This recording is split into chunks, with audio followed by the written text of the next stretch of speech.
Señoras y señores, bienvenidos a la redacción abierta de las mañanas en el Toro Televisión. Pasada la resaca electoral, les vamos a ofrecer el mejor análisis a lo largo de toda la mañana y también les mantendremos informados. Hoy se reunía el Comité de Seguimiento del Coronavirus. Estaban en esa reunión, entre otros, el ministro de Sanidad, Salvador Illa, y, por supuesto, el presidente del Gobierno, Pedro Sánchez. Les contaremos las conclusiones de ese encuentro. Voy a saludar, en primer lugar, en la mesa a Julia Ariza, que me acompaña otra vez. Hola, y encantada. Qué bien el programa de ayer, qué gozo poder dar esa información en esas informaciones y sobre todo con los contertulios que contamos anoche, que estaba lo más granado. Yo no sé si damos la mejor opinión, pero desde luego de las opiniones buenas y de las opiniones fundamentadas que se pueden obtener en este país. Por supuesto que seguro que hay muchos espectadores nuestros tan o más preparados que nosotros para opinar, pero bueno, nos ha tocado a nosotros estar aquí, a este lado de la cámara, y lo que pasó ayer y lo que se hizo ayer, la verdad, María, que es para felicitar a toda la gente de la casa, que un domingo más hizo un esfuerzo bravo por la noche, desde prácticamente las 2 de la tarde hasta las 12 y pico de la noche. Y hoy tenemos además muchísimos temas, María, porque para mí probablemente de las cosas que más me han motivado hoy ha sido leer la victoria de Duda en Polonia. Yo creo que eso garantiza que Polonia va a seguir siendo un espacio libre de la ideología de género, y eso da mucha esperanza en que en Europa los países digamos de tradición cristiana, de tradición católica, que aspiran a un proyecto político enraizado en esos valores y en el derecho natural, van a seguir adelante, van a seguir apostando por eso en sus constituciones, en sus legislaciones, en sus gobiernos. Eso no significa que sean mejores ni peores, pero que van a construir una sociedad más justa y más vinculada a la auténtica naturaleza del hombre, seguro que sí.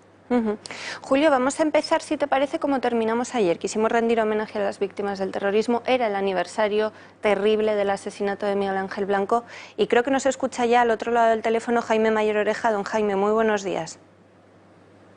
Días.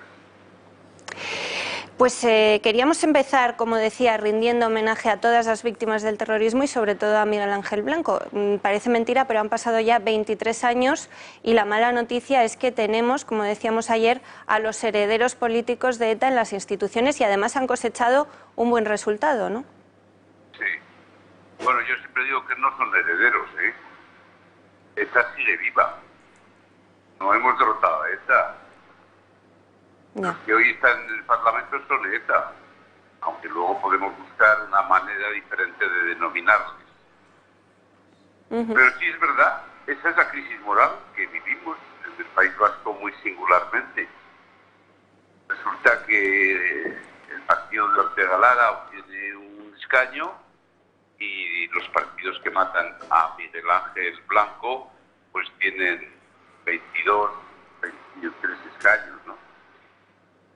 Es la dimensión moral de una crisis, y eso significa que es evidente que aunque hicimos las cosas como debimos hacerlas todos en aquella fecha, y por eso tenemos que estar felices, contentos, orgullosos de la manera en la que reaccionamos frente a la barbarie, pues es evidente que al mismo tiempo hay que constatar que el proceso que inició ETA con Zapatero está siendo estragos cotidianos.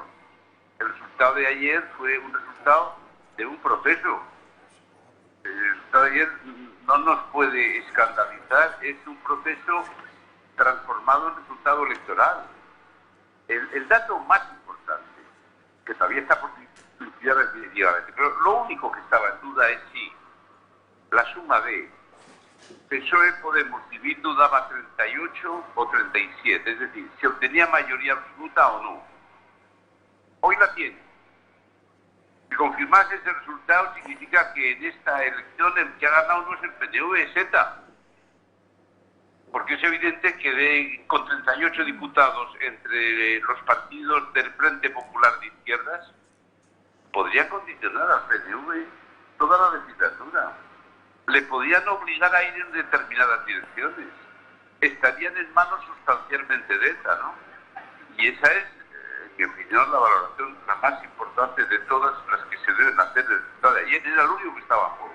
Hoy, lamentablemente, ha obtenido 38 diputados esa formación, es decir, esas formaciones. Hay duda de un escaño final que me parece que está en conflicto por el Partido Popular. Falta el voto de extranjería. Pero hoy por hoy, lo que hay que decir es el proyecto que se impulsó por ETA y Zapatero ha vuelto a hacerse presente en el País Vasco, y el Frente de Izquierda hoy tiene un resultado que le puede condicionar al Partido Nacionalista Vasco toda la legislatura. ETA en estos momentos, en este cuarto de hora, como al resultado del BNG, es, en mi opinión, el gran triunfador de la jornada de ayer. Fíjate, Jaime, buenos días, soy Julio Ariza. Buenos días, Julio. Fíjate que hoy se cumple también el aniversario del asesinato de José Calvo Sotelo. También, y curiosamente, de un tiro en la cabeza.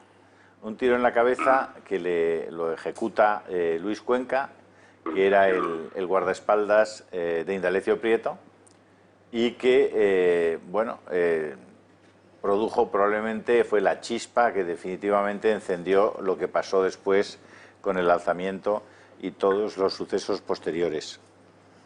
¿Por qué la izquierda tiene siempre estos tics violentos de rencor, de odio? ¿Qué les pasa? ¿Qué pasa en esas cabezas, Jaime?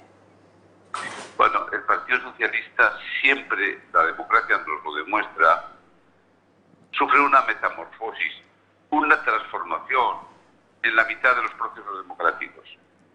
En la Segunda República era un partido socialista muy radical, pero era defensor de la República. Pero es que en la mitad de la Segunda República se hizo revolucionario. Y así llegó la Revolución de Asturias del 34 y así llegó el Frente Popular. Bueno, el Partido Socialista dicen que ha transformado a ETA. No es verdad. El proceso que han pactado ETA y Zapatero, a quien le ha producido la gran catarsis o metamorfosis es el Partido Socialista. Se repite la historia. El Partido Socialista ahora está más en el Frente Popular que en un Partido Socialista democrático. Y es verdad que por eso, después de los resultados de ayer, todavía necesitan más el Frente. Y el resultado, en el caso de Podemos, no nos engañemos, simplemente es sustituido y reemplazado por el BNG y por la fortaleza de Bildu, que son fundamentalmente lo que significa lo FETEN, lo más importante del Frente Popular, que esto fue firmado por ETA y Zapatero, no nos olvidemos. Y hoy lo que se produce fundamentalmente es que el BNG ya es la gran alternativa en Galicia al Partido Popular, Esquerra Republicana va a ser la gran opción en Cataluña y hoy Bildu claramente es la única alternativa real.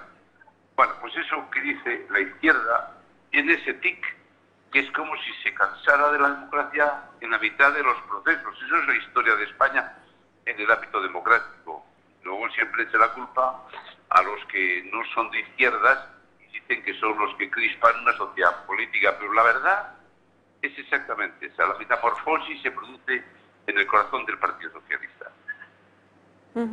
Muchos nos preguntábamos, mientras íbamos conociendo los resultados, don Jaime, y viendo la altísima abstención, sobre todo en el País Vasco, ¿dónde ha quedado el voto constitucionalista? Es verdad que ha entrado Vox en el Parlamento, pero la coalición de Partido Popular y Ciudadanos realmente no podemos considerar que haya obtenido un resultado satisfactorio, ¿no? Pero ese voto de los constitucionalistas, ¿dónde está ahora mismo? Pues desaparecido por el proceso. Si el gobierno de España pacta con ETA un proceso, si los diferentes gobiernos de España sucesivamente aceptan el proceso, el comportamiento del votante constitucionalista en el País Vasco es el que acaba de reflejar la urna. Desaparece, se medio extingue, hasta que no entendamos que el proceso dinamita la idea de España en el País Vasco, no entenderemos la auténtica naturaleza del proceso. Vuelvo a repetirlo, el resultado de ayer es la lógica de un proceso que no ha sido diagnosticado por casi nadie, pero es lógico. ¿Para qué votar si el gobierno de España sucesivamente ha pactado con ETA un proyecto político que hace que ETA esté en el gobierno de un modo u otro. Pues evidentemente se vacía su utilidad, no sirve para nada, desisten, se alejan de las urnas y ese es el comportamiento de ese voto. Jaime, ¿algún día votará la diáspora vasca? Yo, por ejemplo, yo no he podido votar, yo estoy pensando en otro sitio. Es dificilísimo el recuperar el voto de la diáspora vasca, porque técnicamente nosotros lo intentamos en su momento, de qué manera podíamos votar los que se habían abandonado el País Vasco, ¿no? Pero me parece que técnica y jurídicamente tiene una enorme dificultad. Yo creo que eso no lo veo fácil. No es fácil probar por qué te has tenido que ir, cuál es la razón que te haya exigido la circunstancia que tú has vivido para ir fuera, ¿no? Entonces, habrá que buscar en este momento una alternativa desde lo que hay en el esa País Vasco. Esa razón no se le demanda a los gallegos que viven en Argentina, por ejemplo. No, pero tampoco a los vascos que están en Argentina. Entonces, ¿por qué habría que pedirles a los que viven en Madrid? Bueno, pero pues eso sería introducir otro concepto distinto del voto que hoy está definido como el voto exterior, el voto extranjero. Es decir, si comparamos el voto de Madrid al voto de Argentina, ya estaríamos de alguna manera diciendo que esto no es una democracia real, ¿no? Si te han echado de tu tierra. No, ya no sé, sí. Objetivamente es verdad, pero lo que veo difícil es demostrarlo jurídicamente, porque un señor que está votando en Madrid puede votar en el País Vasco, y cómo puede demostrar que se ha ido por amenazas. No lo veo fácil, pero oye, ojalá me equivoque. Desde luego nosotros lo intentamos en el final de nuestra etapa de gobierno, en el gobierno Aznar, pero no terminamos de encontrar los razonamientos jurídicos suficientes como para que ese voto pudiese ser una realidad. Pues Jaime Mayer Oreja, muchísimas gracias por habernos acompañado hoy en el Toro Televisión. Muchas gracias, Jaime, que tengas muy buen día. Un abrazo. Gracias, un abrazo. Un abrazo. Hasta luego. Voy a saludar también en la mesa a Josep María Francas, autor de noentiendonada.es. Josep María, buenos días. Muy buenos días. ¿Cómo estás? Bien. Pero sobre el tema de la diáspora, yo no he entendido por qué el PP lo hizo tan complicado. Claro, si se trata de montar una ley por la vía de la excepcionalidad, lo entiendo. O sea, que solo pueda votar en donde vivía antes aquel que es vasco y se ha ido porque le han amenazado, sí, claro, eso es muy complicado. Pero si dejas que cualquier español, de la misma manera que escoge el ayuntamiento en base a empadronarse, pueda escoger en qué comunidad quiere votar en base a un sistema de empadronamiento de comunidad, ya no hay problema. Ahora, si solo pueden ser los vascos, sí, pero ¿por qué van a ser solo los vascos y no los demás? Si lo universalizas, el problema desaparece. Si lo excepcionalizas, el problema se hace irresoluble. Pues nada, y lo sabrán. Es una mentalidad tan complicada de resolver con lo fácil que es la libertad en todos lados, incluso en el voto.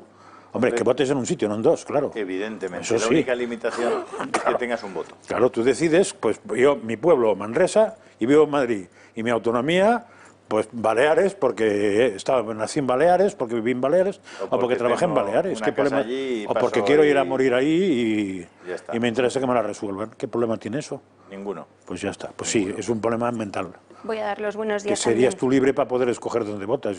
Y para que tu voto valga al menos lo mismo que el del otro. Claro, esto si eres de Soria o de Burgos. Es mejor que no te puedas mover del sitio, pues nada. Fernando Santiago, buenos días. Buenos días. También presidente del Colegio Oficial de Gestores Administrativos de Madrid. Efectivamente. ¿Cómo estamos? ¿También? Yo estoy muy bien. Lo que pasa es que estoy aquí absorto escuchándoles. Están hablando de algo muy complicado para mí, porque los que hemos viajado por el extranjero ya vemos la dificultad que tienen los cientos de miles de españoles que están en el extranjero para votar. Y estamos hablando del 1 más 1 de las matemáticas y se plantean ustedes aquí la raíz cuadrada de pi. Pues lo veo un poco complicado, ¿no? Yo creo que habría que empezar los deberes, porque tantos miles y miles de ciudadanos españoles en el extranjero puedan votar. Se lo digo además por experiencia tanto familiar, porque mi esposa ha estado muchos años en el extranjero y ya tenían dificultades para votar, han tenido siempre, y en todas las elecciones, curiosamente en determinadas zonas se queda sin votar mucho voto, que normalmente además es curioso con los gobiernos, siempre es el voto contrario, nunca es el voto a favor. Pero bueno, ¿qué vamos a hacer? Si ustedes quieren ahora la raíz cuadrada de pi, trabajemos con ella, pero lo van a tener un poquito difícil. No, pero ambos sistemas son bastante fáciles de resolver, ¿eh? El de fuera también, ¿eh? Sí, pero si quitas inconvenientes de que tengas que pedir, que te tengan que mandar, que tengas que ir al consulado, que además tengas que comer y que más no sé qué. Pero si usted no es capaz de resolverme el 1 más 1, ¿cómo me va a resolver el siguiente? No es que no sea capaz, es que no quiere resolverme el 1 más 1, ¿cómo me va a resolver? Empezando porque el voto se llama voto rogado, que es eso de que tú tengas que rogar, ejercer que además lo han empeorado. Antes era bastante más fácil, que ha sido en las últimas elecciones. Yo he vivido unas votaciones en el extranjero y yo la verdad es que estaba concretamente en Cuba y estaba absolutamente sorprendido porque es que no pudieron votar. Pero no pudieron votar porque no había llegado nada. Es decir, por mucho que estaba preparado y que los cónsules estaban preparados y querían, era una cuestión de que es que no había papeleta, no había llegado papeles, no había absolutamente nada. Lo he vivido también en Venezuela y tampoco se ha podido votar. Pero estamos hablando de años buenos, o sea, no de la Venezuela de ahora, sino de la Venezuela buena. Y también lo he vivido en Estados Unidos y también ha habido problemas. O sea, las colonias españolas tenían muchos problemas para votar. Por lo tanto, con la diáspora vasca lo van a tener mucho más difícil porque ahí sí que no quieren que se vote. Sí, está claro. Bueno, vamos a recordar en esta pieza los resultados del País Vasco para poder hacer cábalas, porque como recordaba Julio, parece ser que va a haber un cambio de última hora. La coalición del Partido Popular con Ciudadanos, dime. No, que hay uno que vuela. Eso parece, que la coalición de Partido Popular y Ciudadanos le va a quitar uno a Bildu, con lo cual se complican un poco las cosas y creo que ya no podría... Se imposibilita la mayoría absoluta. Lo que quería Román, que dice que es lo que más rápidamente haría que hubiese cambios en el gobierno de la nación. Vamos a recordar cómo están las cosas ahora mismo y les contamos lo que puede pasar la tarde de este lunes. El PNV ha vuelto a ganar las elecciones en Euskadi, con 31 escaños, 3 más que la anterior cita electoral, lo que le permitirá reeditar su acuerdo de gobierno con el PSE, con el que supera la mayoría absoluta. He actuado en todo momento ofreciendo lo mejor al servicio de la sociedad vasca. Así lo voy a seguir haciendo. Felicito a todas y todos los parlamentarios electos. Espero que podamos reiniciar un camino de diálogo y colaboración constructiva. EH Bildu ha salido fortalecida este 12 de julio y ha consolidado con creces su segunda posición, con 4 parlamentarios más hasta los 22, el mayor número conseguido por la izquierda abertzale en unos comicios autonómicos. Por su parte, los socialistas han subido ligeramente y ya son tercera fuerza, pasando de 9 a 10 parlamentarios. Hay que decirlo, nos habría gustado obtener una fuerza mayor que la obtenida. Pero los socialistas hemos recuperado el lugar que nos corresponde, el de liderazgo de la izquierda no nacionalista. Podemos Izquierda Unida se ha desplomado al dejarse 5 representantes y obtener solo 6 parlamentarios de los actuales 11. También ha caído PP más Ciudadanos, que pasa de los 9 que tenían los populares hasta la fecha a obtener 5. Y por primera vez Vox entra en el Parlamento Vasco con un representante. En relación con el País Vasco, quiero decir que estamos ante una noticia histórica y que me hace una especial ilusión. Me produce un particular orgullo que en mi patria chica, en Álava, Vox haya recibido el respaldo suficiente para poner el primer pie en el Parlamento Vasco. Los resultados de esta noche suponen el colofón a una campaña electoral inédita con la pandemia del COVID-19 de fondo que obligó a suspender las elecciones del pasado 5 de abril. Bueno, esa entrada de Vox es muy importante porque suponemos que Vox nunca va a pactar con el Partido Nacionalista Vasco, ¿no? No sé qué opináis. Que es bastante difícil que pacte, sí. Bastante difícil. Ojalá pudiera pactar Vox con el Partido Nacionalista Vasco, porque querría decir que el Partido Nacionalista Vasco ha cambiado mucho. Pero no creo. Eso quiero decir, tendrían que pasar muchas cosas. Unos cuantos años. Bueno, los nacionalistas hacen cosas muy raras, ¿eh? Bueno, pero sí, recordemos cómo votaron los últimos presupuestos de Rajoy, que seguimos prorrogando. Exacto. Y a los 5 minutos les traicionaron en la moción de censura. Y decía que además empiezan ya los recuentos. Este lunes decía Carlos García, vicesecretario del Partido Popular en Vizcaya, en un mensaje en Twitter: recuperaremos este viernes el segundo escaño por Vizcaya en el recuento de la mesa de voto desde el extranjero y en la revisión de actas. Está asegurado recortar 108 votos a Bildu y quitarles un escaño. Tendremos tendremos 6 escaños en el Parlamento Vasco, que equivalen a 32 en el Congreso. ¿Esto tú lo ves muy probable, Josep María? No lo veo posible, muy probable no lo veo porque no sé suficiente el voto del extranjero de los vascos, no lo sé. Es posible, pero muy probable tampoco es. Pero es posible. La experiencia hasta ahora parece que avala esto. Lo que sí es muy importante, porque de que el PSOE, Bildu y Podemos tengan mayoría absoluta o no la tengan, pues quizás una de las dos opciones que hay. Es decir, Urkullu ya se queda seguro como lehendakari, cosa que ahora no está tan claro, porque podía no serlo. Yo he estado escuchando algunas tertulias, leyendo los titulares, y la verdad es que prácticamente todos los medios dan por seguro sí, porque el PSOE dio por supuesto eso. Con el PSOE. Porque lo dio por supuesto ayer, y Idoia Mendia dijo que ellos no cambiaban de opinión. Pero claro, bueno, eso de que el PSOE no cambie de opinión también es otra cosa que, en fin, no suele ser verdad. O sea, ha cambiado de opinión cada vez que le da la gana. Y recordemos Navarra. La Navarra de hoy, qué pasó y qué hizo el PSOE, que habiendo perdido se asoció con Bildu. Entonces, y habiendo prometido Navarra que no lo haría. Además, ya Urkullu lo dijo el otro día en un mitin público: a partir de ahora vamos a mirar al sur. Ya. Van a mirar al sur, que significa mirar a Navarra y acabar ese diseño que tienen con la disposición transitoria cuarta de la Constitución española, que prevé que pueda celebrarse un referéndum a instancias del propio Parlamento navarro, acerca de si se incorpora Navarra a la región autónoma del País Vasco. Eso está previsto en la transitoria cuarta y yo creo que es el trabajo que van a hacer, el trabajo social que van a hacer, para que una vez que el Parlamento auspicie esa posibilidad, haya una mayoría social suficiente en Navarra que la vale y se ha terminado. Y Navarra deja de ser un territorio histórico. ¿Y cuántos referéndums se pueden hacer? ¿Está previsto? Pueden hacerlo los que quieras, ¿no? Sin ningún problema. Ellos uno tras otro. Ellos no tienen límite. No. Yo creo que ayer hay algunos datos, vamos a ver, por poner las cosas en su sitio y también para que la gente pueda proyectar la información. En Galicia, dato para mí muy significativo. Hay 3 partidos. Ha quedado Podemos fuera de la pelea política en ese territorio, pero fijaros que el Partido Popular obtuvo un 47,98% de los votos. Prácticamente un 48%, un 47,98%. ¿Sabéis cuánto suman los otros 2 partidos? Suman un 47,11%.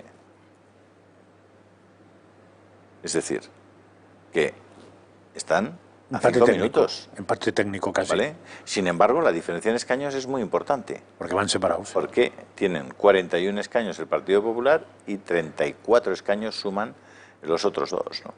Entonces, no sé, me parece que habría que pensar la política y las políticas que se hacen desde el Partido Popular de Galicia.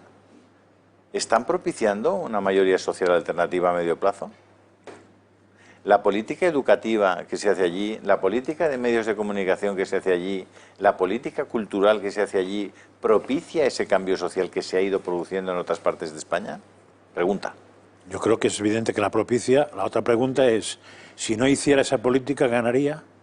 Bueno, él cree que sin hacer esa política no gana, a pesar de que esa política propicie. Vale. Y hay quien pensará al revés. Hay quien pensará que lo que hay que hacer es promover el cambio social, ¿no? Claro. Bueno, vamos al País Vasco. En el País Vasco, fijaros que PNV más Bildu más Podemos suman un 74,99% de los votos. Es decir, hay ya unas 3/4 partes de la población del País Vasco que apuesta claramente por partidos independentistas.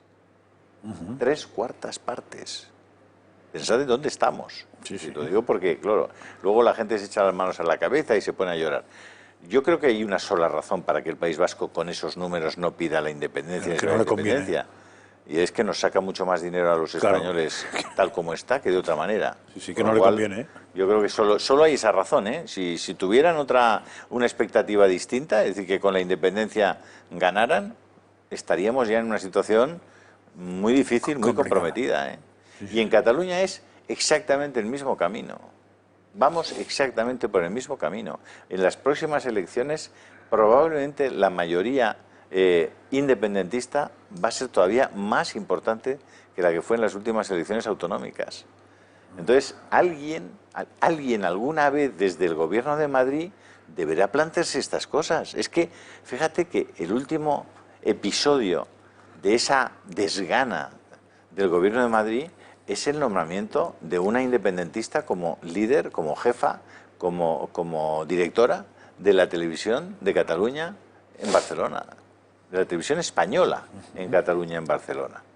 Es decir, la desgana en la gestión de la alta inspección de educación en Cataluña, que simplemente no existe. La dejación absoluta en la materia de revisión de los libros de texto para los niños en Cataluña. La dejación absoluta en todas las materias que hacen referencia a la defensa de los derechos fundamentales. Es decir, las propias policías autonómicas que están en la práctica, aunque son pagadas por el Ministerio del Interior español y por el Gobierno de España y por sus presupuestos, esas policías no comparten información con las policías, ni con la Guardia Civil ni con la Policía Española. Es decir, estamos en una situación de desmembramiento en la práctica que hace que si hay alguien que se le ocurre que le gusta la caza, tiene que obtener 17 licencias en España para poder cazar. Como esté en una finca que tenga linde con Ciudad Real y con... No puede pasar. Es decir, es una situación verdaderamente...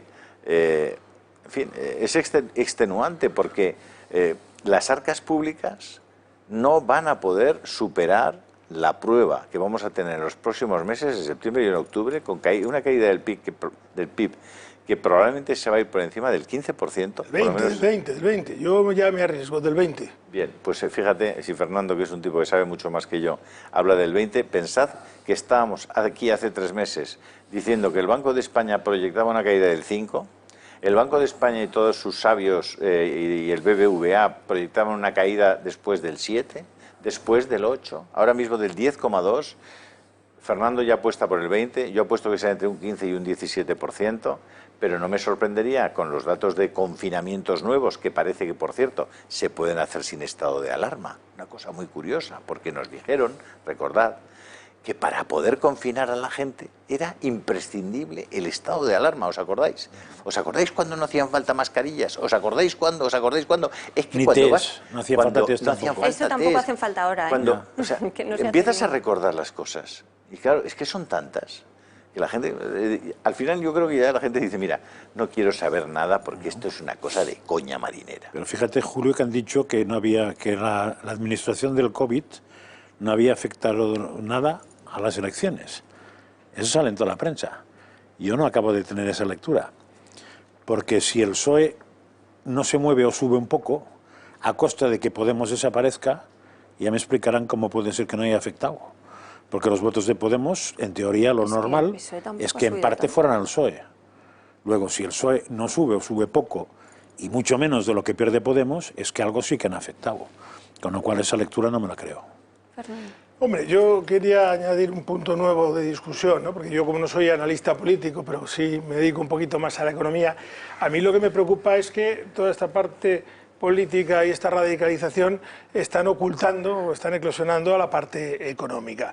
Primero, la radicalización lo que está viendo es que la ciudad, lo que me está llevando a mí ver es que la ciudadanía no se da cuenta de que este tipo de resultados lo único que hace es perjudicarnos, es decir, el empresariado, los inversores están huyendo de todas estas zonas. Ya se ha visto en Cataluña cómo se ha oído y ya se ve desde hace muchos años la huida que ha habido del gran empresariado del País Vasco. Tenemos que empezar a culturizarnos. O sea, uno puede votar abiertamente a quien crea oportuno, sea de un sentido o sea otro, sea de izquierdas o sea de derechas o sea de centro. Pero el voto hay que apelar siempre al voto útil, pero no al voto útil político, sino al voto útil económico del conjunto general del país. Yo creo que un resultado en el que Bildu tenga mucho que decir en un gobierno, lo que va es perjudicar clarísimamente a esa población, y lo que va a hacer es desincentivar aún más la inversión y hacer que haya mucho más huida, incluso en la materia de turismo, el poco turismo que ya hay, que quiere ir a esos sitios. Cada vez están más preocupados los clientes nuestros, por lo menos están cada vez más preocupados por lo que está ocurriendo en todo el norte de España. La verdad es que mientras que con Galicia no hay ningún problema, y ahí está el resultado. Sin embargo, sí que es cierto que con toda la parte de Cataluña y yo represento varias empresas en Cataluña que siguen trabajando, pero que están muy preocupadas y desde luego con el País Vasco. Y deberíamos de empezar a pensar en este tipo de cosas y no en otras. Vamos a dejarnos un poquito, perdónenme, de la política y vamos a ocuparnos más del día a día, que al final es la economía, que es lo que necesitamos.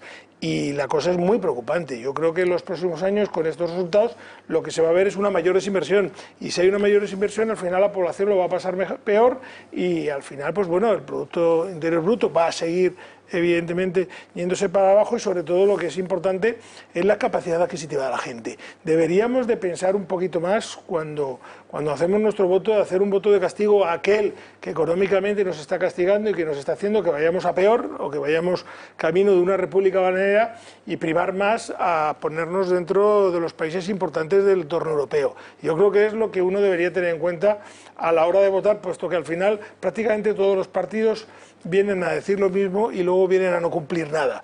Por lo tanto, centrémonos más en la economía. Vienen tiempos muy duros y yo creo que en esta zona del norte va a ser todavía mucho más duro con este tipo de resultados.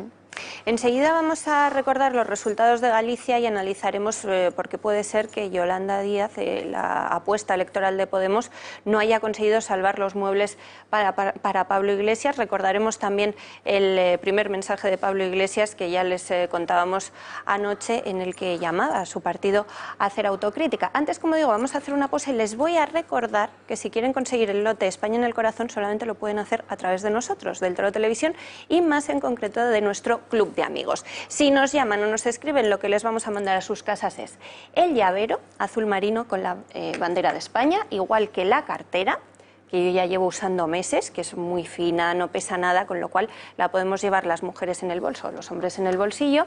La corbata, que hoy no lleva Julio, pero la tengo aquí para enseñársela, que no paro de ver a señores por la calle, Julio, ¿eh? Es que te tengo que decir que... Ahora ya en verano se verán menos, pero ya a partir de septiembre hay que ponerse de nuevo la corbata. Otra vez. El libro de José María Peman, La historia de España contada con sencillez. Y saben que ahora les estamos enviando también la bandera de España, sí, preparada para colgar en sus balcones o para que la utilicen en sus paseos. Y lo que estoy pensando es que le podemos mandar un lote España en el Corazón a Maya Martínez. Hombre, claro, y mira, y además a los que llamen hoy, yo sabes que estos días me gusta mucho llevar por aquello de que hay mucha gente diciendo, oye, hay que crear, lo he escuchado ya a varios empresarios que me ha divertido mucho, tenemos que hacer una televisión de derechas. Y yo decía, que no lo hagan. Pero si ya está Antena 3, si ya está Antena 3, la televisión de esa derecha que quieren hacer, salvo que quieran hacer una televisión que defienda el derecho a la vida de los no nacidos, que defienda que el matrimonio es entre un hombre y una mujer, que defienda que los niños tienen derecho a tener un papá y una mamá, que defiendan que la memoria histórica debe ser para todos o no ser, que defiendan que tiene que haber una unidad de mercado, que defiendan... Si encuentran otros empresarios que quieran hacer una televisión que defienda estas cosas, por favor avísennos. Primero, porque yo voy a ser el primer sorprendido.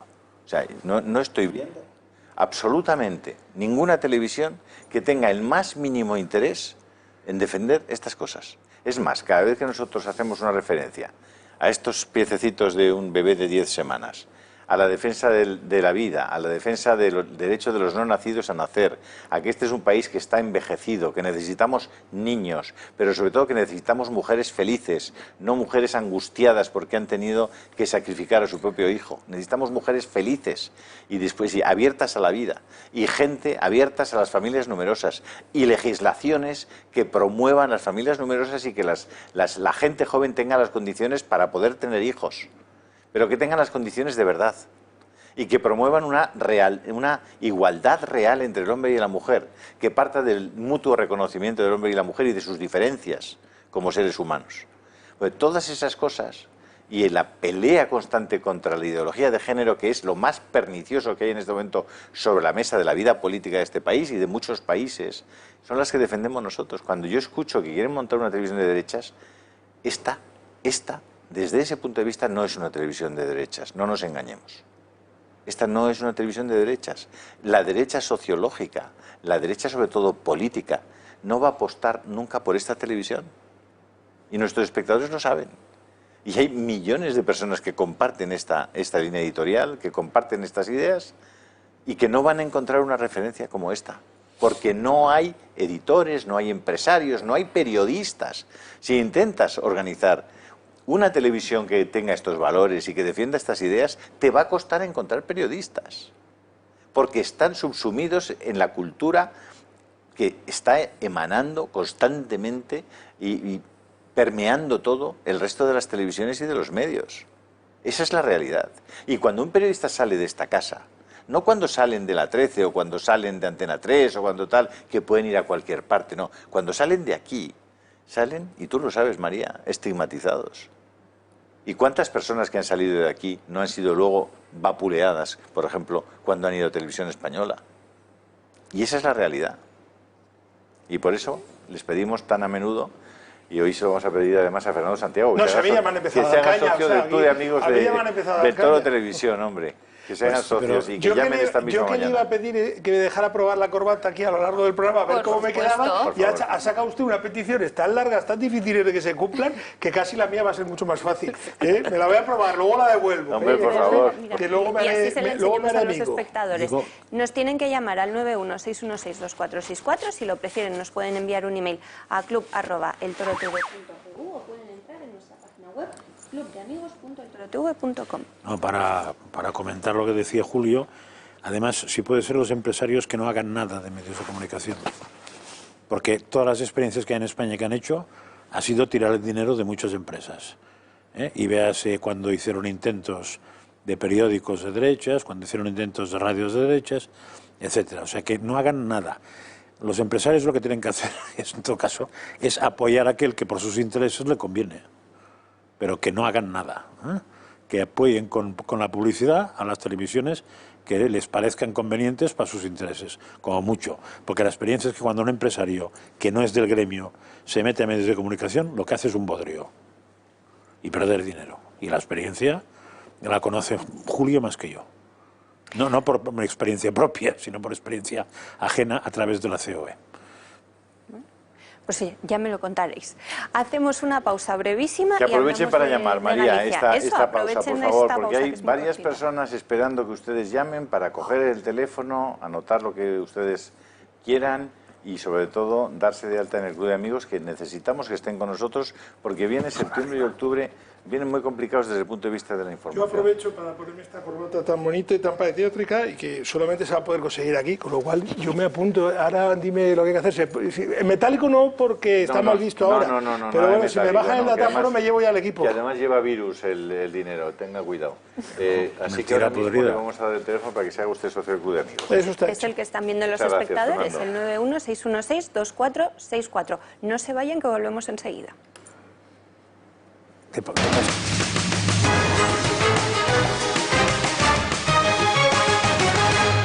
Bueno, pues no sabemos si todos estos incumplimientos han pesado en lo sucedido en Galicia, donde además de la nueva mayoría absoluta de Núñez Feijóo, tenemos que destacar que Podemos directamente desaparece.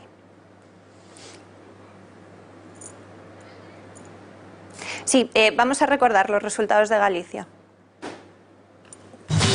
Conocer los resultados electorales de Galicia, en los que Alberto Núñez Feijóo se vuelve a imponer por mayoría absoluta como presidente de la Xunta, el PP no ha dudado en celebrarlo.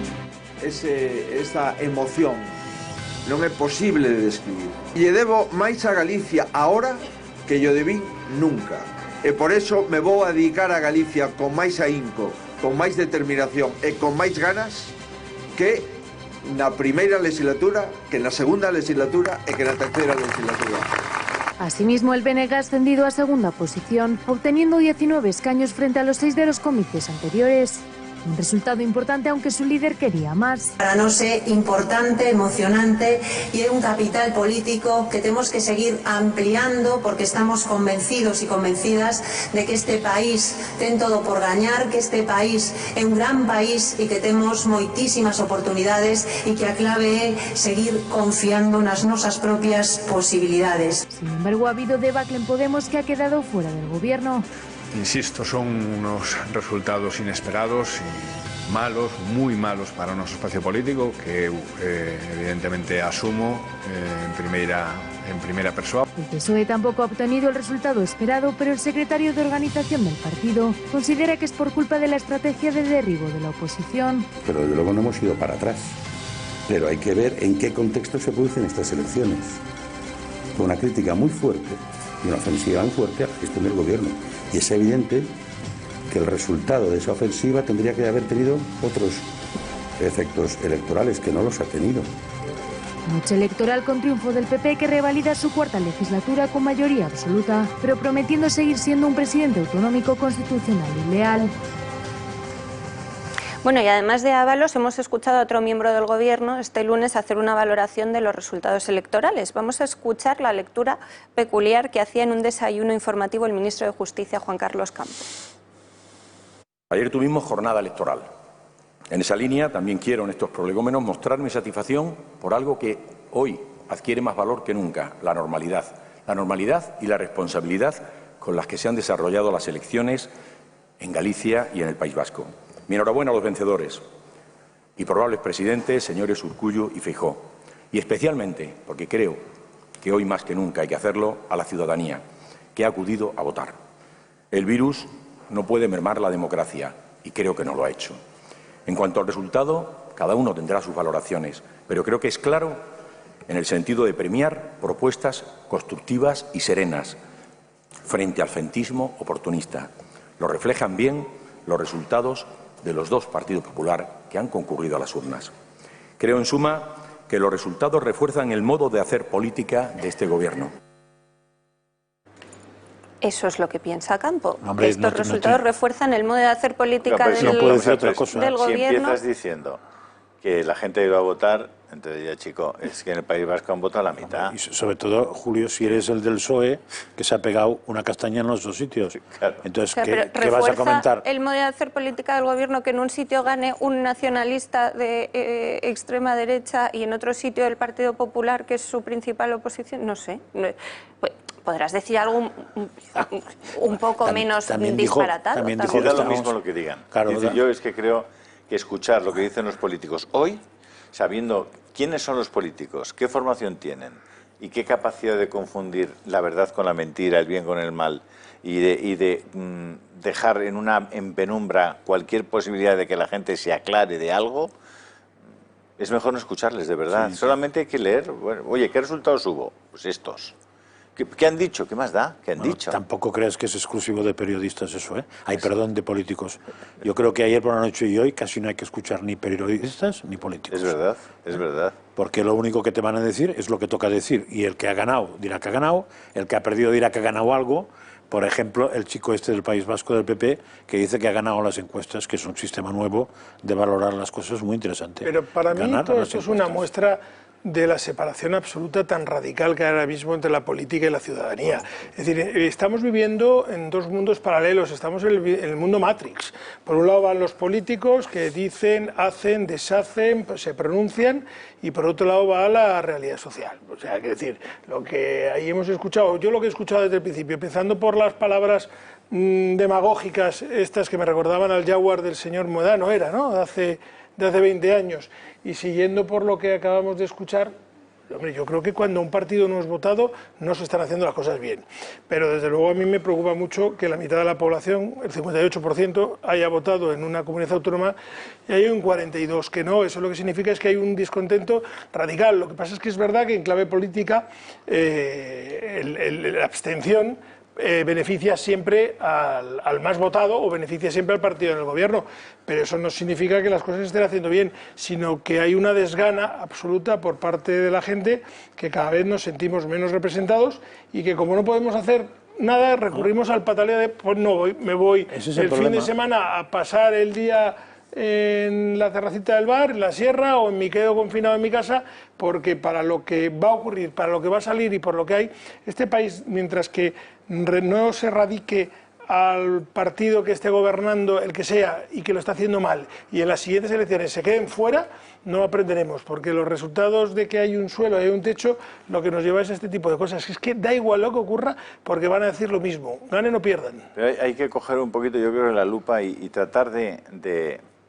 entrar en el fondo de las cosas, me parece a mí. Es decir, Galicia. Galicia es una de esas regiones históricas, con lengua propia, que comparte obviamente con el español, que tiene pues una historia, una literatura, unas tradiciones, un modo de ser diferente al de otras, parecido probablemente a otras regiones que están alrededor, a zonas limítrofes, que tiene un profundo y arraigado e histórico sentimiento de pertenencia a España, de donde han salido, pues fíjate, líderes políticos que han gobernado España durante algunas décadas, ¿no? Sí, bastantes.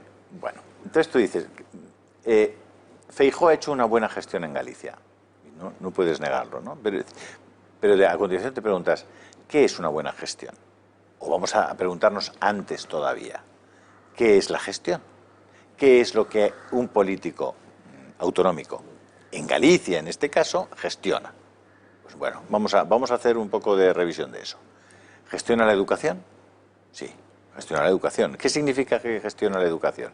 Significa que la enseñanza pública, la enseñanza concertada, responden a una legislación que se hace allí y que organiza. La legislación no. Bueno, sí, hombre, algunas leyes sí que van directamente a la organización.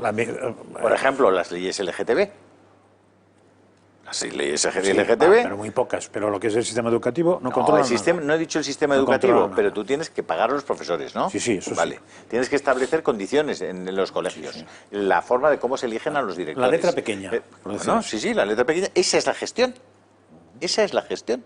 ¿Vale? Es más, cuando tú lo que haces es coger un presupuesto, es decir, un dinero que tienes en la caja para gastarte en determinadas cosas y tienes que decidir en qué te lo gastas, ya partes de que hay un montón, la mayor parte de ese presupuesto, muchas veces por encima incluso del 85 o 90% es finalista, es decir, ya está pregastado antes, no tienes que gestionar nada, tanto para los profesores, tanto para las enfermeras, tanto para la seguridad, tanto para...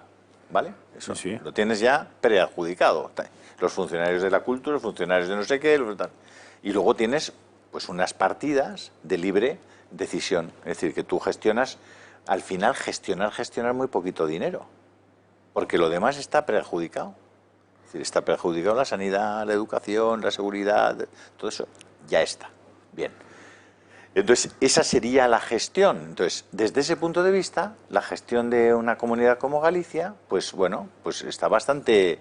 Es decir, es conocida cómo se hace, es decir, hay mucha gente que conoce, que es capaz de organizar eso como se organizaría una gran empresa, ¿no? Bien. Luego está la política. La política. Y la política, digamos que va a otro nivel. Va a otro nivel. Es decir, tienes que concebir un país y decir, oye, vamos a ver, ¿qué recursos naturales tengo? ¿Cómo los utilizo? ¿Cómo está mi sistema financiero? ¿Cómo está el envejecimiento de mi población? ¿Cómo está el mundo rural? ¿Cómo está la desertización? ¿Cómo está? Te preguntas cosas que son extra presupuestarias a las que probablemente vas a tener que dedicar esfuerzos políticos, legislativos y a veces de recursos, de los pocos recursos que te han quedado cuando has terminado de pagar los gastos corrientes para esas cosas. Bueno, entonces yo lo que he defendido y defiendo es que Galicia debe ponerse las pilas para construir un proyecto político. Un proyecto político. Y hago referencia a cosas muy concretas. Digo, Galicia es una de las comunidades que más energía eléctrica produce. Y curiosamente, la mayor parte de esa energía eléctrica es verde. Es decir, es limpia. ¿Por qué? Porque tiene unas presas en el Sil, por cierto, concesiones desde el año 1925 o 1926. Unas presas que producen energía hidráulica, muchos megavatios de energía eléctrica, que no se quedan en Galicia, que no repercuten en los presupuestos de Galicia, en los ingresos de los gallegos. Llega a producirse tal falta de capacidad de redistribución de esa riqueza que los municipios donde están las presas, donde están las instalaciones hidráulicas, tienen que pagar a veces más de 200.000 euros del alumbrado público a las empresas eléctricas que gestionan electricidad y que están recibiendo ya, que tienen instalaciones súper amortizadas y que generan a veces cientos o miles de millones de euros por producir esa electricidad limpia que pertenece a Galicia, que está en el río Sil y que está en Galicia. Bueno, pues Galicia no tiene ninguna capacidad sobre su producción de energía, ni energía hidráulica, ni la energía eólica, que prácticamente también está en manos de operadores o catalanes o vascos. Es decir, en sentido contrario, Cataluña y País Vasco sí se han preocupado de construir proyectos políticos que desde el punto de vista energético, que es clave, son autosuficientes. Son autosuficientes. Y no solamente son autosuficientes, sino que sus tentáculos controlan la energía del resto del país. Eso lo han hecho los políticos de Cataluña y del País Vasco. Pero es que asómate al tema financiero. La Cucha es una de las instituciones más potentes que hay en este país. La Caja de Ahorros Vasca. En Cataluña, CaixaBank es, sin duda alguna, la referencia en el mundo financiero, junto con el Banco de Santander y el BBVA. Es decir, Galicia tiene algo, ¿no? Galicia tenía dos cajas fantásticas, Caja Galicia y la Caja de Vigo, y las dos se han ido a manos de un empresario venezolano. Esas cajas llegaban hasta el último pueblecito del territorio de Galicia con su obra social, que estaba entre 80 y 100 millones de euros cada año, y el sistema financiero gallego hoy, que está en manos de un venezolano, usa 5, 6, 7 millones de euros al año en esa obra social. Perdóname, María. Es que tenemos que hacer una pausa porque el tiempo manda, pero no creo que esto que acaba de contar Julio lo hayan leído ni escuchado hoy en ningún otro sitio, cuando otros medios analizan lo que ha pasado en Galicia. ¿Por qué podemos estar nosotros hoy sentados aquí informándoles de todo esto? Pues porque les tenemos detrás a ustedes, a nuestro club de amigos. Así que les voy a recordar muy rápidamente las maneras de contactar con nosotros por si quieren aprovechar esta pausa. Son el teléfono 916162464, también el email club@eltorotv.eu o la página web clubdeamigos.eltorotv.com. Es un buen momento ahora. Aprovechen para llamar porque les van a responder una sola llamada y si no se la devuelven es el momento, por la tarde. Háganlo porque esta televisión tiene que ser sostenible por ustedes y además la primera televisión probablemente en Europa que va a ser sostenible por sus espectadores. 2 minutos y regresamos.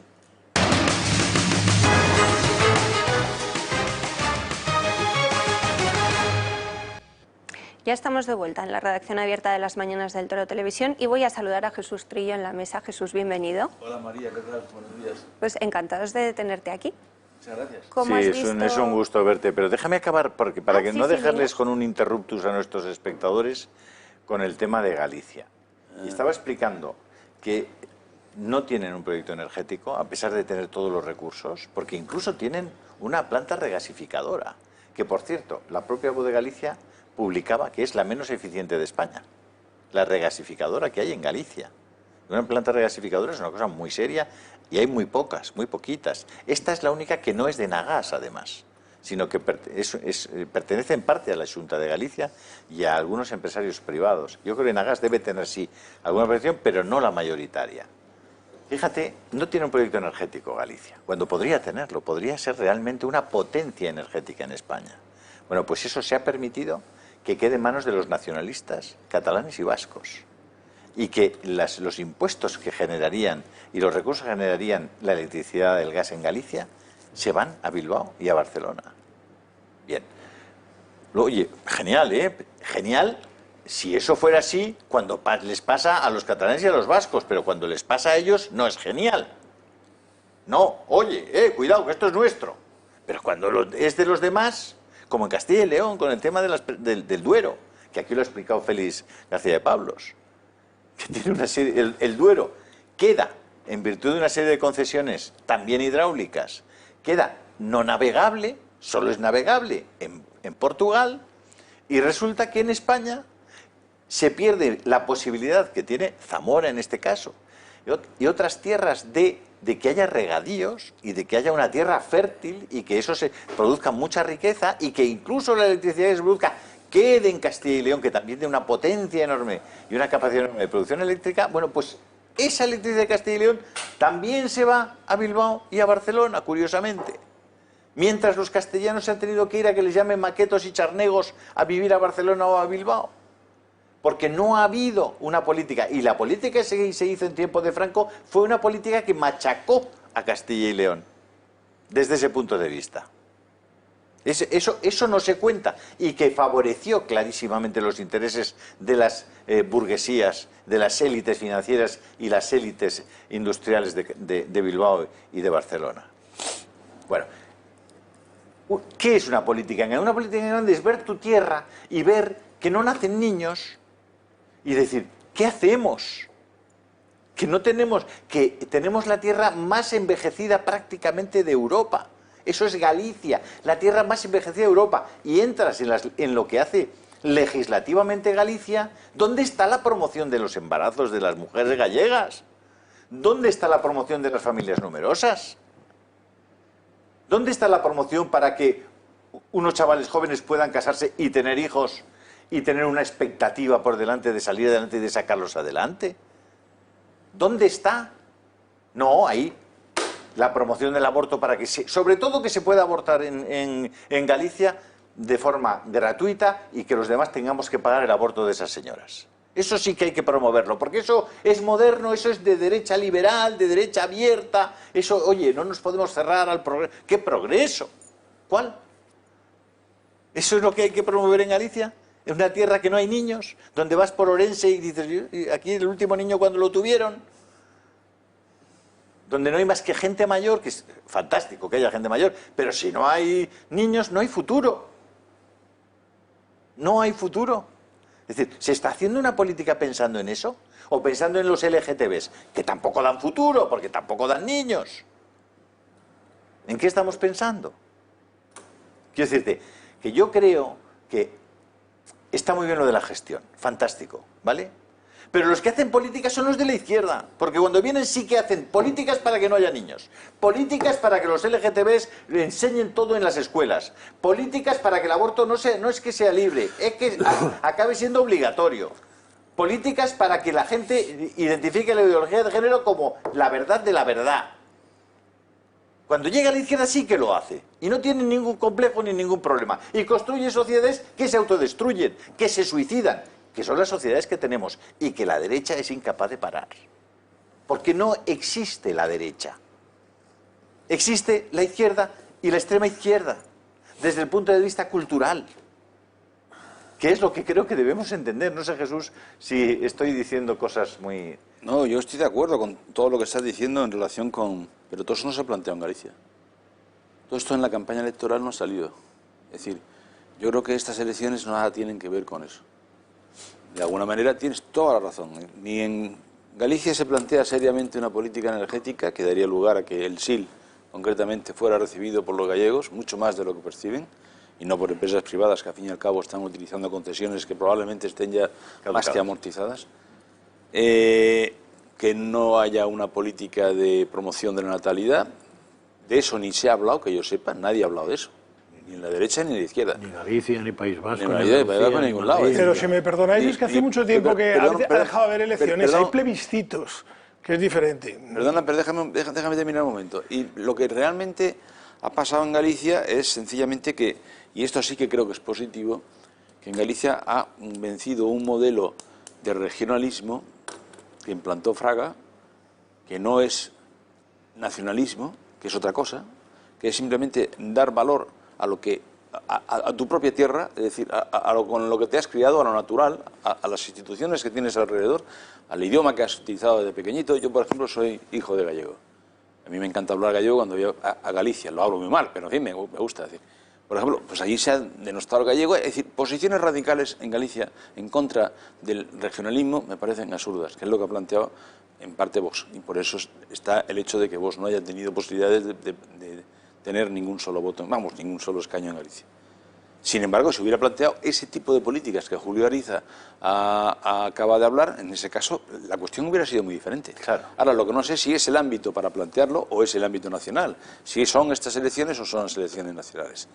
Por otro lado, se habla de que ha triunfado el amigo Feijóo porque lleva una política de centro. No, Feijóo no lleva una política de centro. Feijóo lo que acierta es a tener una política regionalista frente al nacionalismo. Y es lo que le ha dado el triunfo. Feijóo simplemente hace eso, no es otra cosa. El centro, el del Partido Popular, lo ha intentado en el País Vasco, cuando se ha aliado con Ciudadanos. y se ha ido a hacer puñetas. Ciudadanos y el Partido Popular, todos juntos en el mismo barco. Y ahí sí que ha surgido Vox, porque Vox ahí sí tenían un discurso claro, que era la reivindicación de la memoria, la justa memoria histórica del terrorismo, en favor de las víctimas. Ahí sí. Y esto es lo que ha pasado, y es tan sencillo. Entiendo que el foralismo a la vez, que ha sido uno de los ingredientes posiblemente desde el punto de vista del foralismo a la vez. Sí, sí, también, que es lo mismo que ese galleguismo que hablábamos en Galicia. Sí, estáis hablando de UPN en Galicia. Claro. ¿No? Si no se puede de manera doctrinaria, radical, decir no al Estado de la autonomía. Bueno, vamos por partes. Sí a la reforma del Estado de la autonomía, porque evidentemente el Estado de la autonomía tiene muchos defectos. El título octavo, desde que se promulgó la Constitución, es algo que los juristas, los constitucionalistas me han dicho, esto no está acabado, no tiene sentido, ¿no? Y luego la evolución de los nacionalismos, etcétera. Pero frente a eso también hay una realidad regional, natural y cercana a la gente que hay que reconocer. Es decir, que por tanto, ojo, hay que revisar para todos la cuestión de las elecciones de ayer. Pero en fin, para mí la noticia más agradable, que es la que celebré ayer ampliamente, es la desaparición de Podemos. Además, espero que no es también. Sí, que espero que es el inicio de la desaparición total. Hoy le decía Errejón a Pablo Iglesias, le decía, está fuera, se acabó. Es que al final resulta que el macho alfa es muy interesante para el cortejo de la hembra en la selva, pero no para tener votos en España y en las distintas regiones. Es un concepto distinto. No sé si podemos recordar el mensaje que publicaba Pablo Iglesias en las redes sociales tras conocerse sus malos datos, en el mejor de los casos en el País Vasco, su desaparición directamente en Galicia. Pedía el líder de Podemos hacer autocrítica. Hablaba de hacer autocrítica. Pablo Echenique está muy callado hoy, o sea que no sabemos si ha empezado ya la autocrítica por él. Fernando, ¿cómo es que no les ha funcionado a los del presunto escudo social pues la que parecía que era su baza electoral, que era Yolanda Díaz, la ministra de Trabajo, que habló hace poco de ERTEs paradigmáticos? Es la cara visible de Podemos en Galicia, es la que ha tenido más actos de campaña con los afiliados, pero ni siquiera con esas, ¿no? Quizá el presunto escudo social la gente empieza a percibir que no era tal. Hombre, yo creo que en Galicia el populismo y la demagogia no funcionan como en otras partes de este país. Yo creo que tendrá la preparación para lo suyo, pero desde luego sí que ha demostrado en estos meses, en mi opinión, la incapacidad como político gobernante. Es decir, lo que ha estado en sus manos no es que haya funcionado mal, es que no ha funcionado. Porque lo único que se espera, al menos de un político, es que intente hacer las cosas.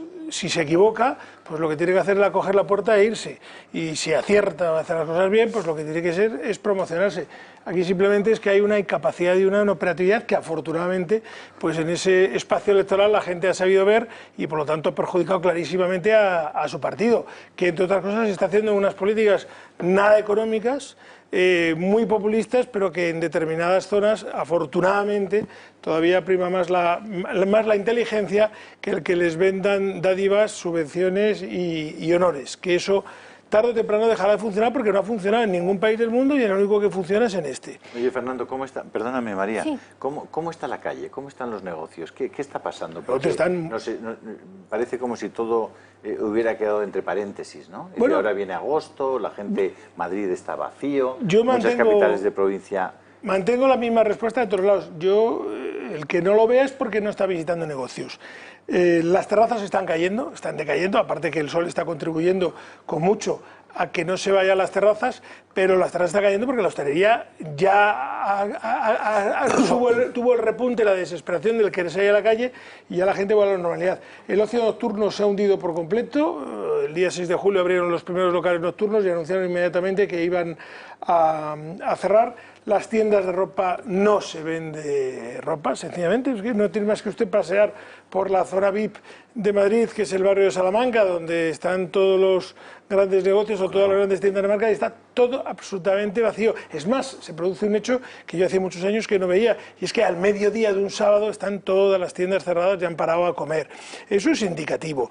Las vacaciones son muy peligrosas porque la gente está en esa huida hacia adelante de, bueno, me voy de vacaciones y a la vuelta de verano Dios dirá, bueno, pues lo que va a decir es lo que está diciendo ya de antemano, y es que vienen las cosas duras y por lo tanto que tengamos en estos momentos contención del gasto está bien, pero también que tengamos una administración en el gasto. Y lo cierto es que viene muy mal, va a seguir muy mal y va a ir a peor. Yo es que siento ser el agorero de la mesa o el agorero de las mesas, pero es que no lo veo. Yo veo que mis clientes facturan menos que nunca.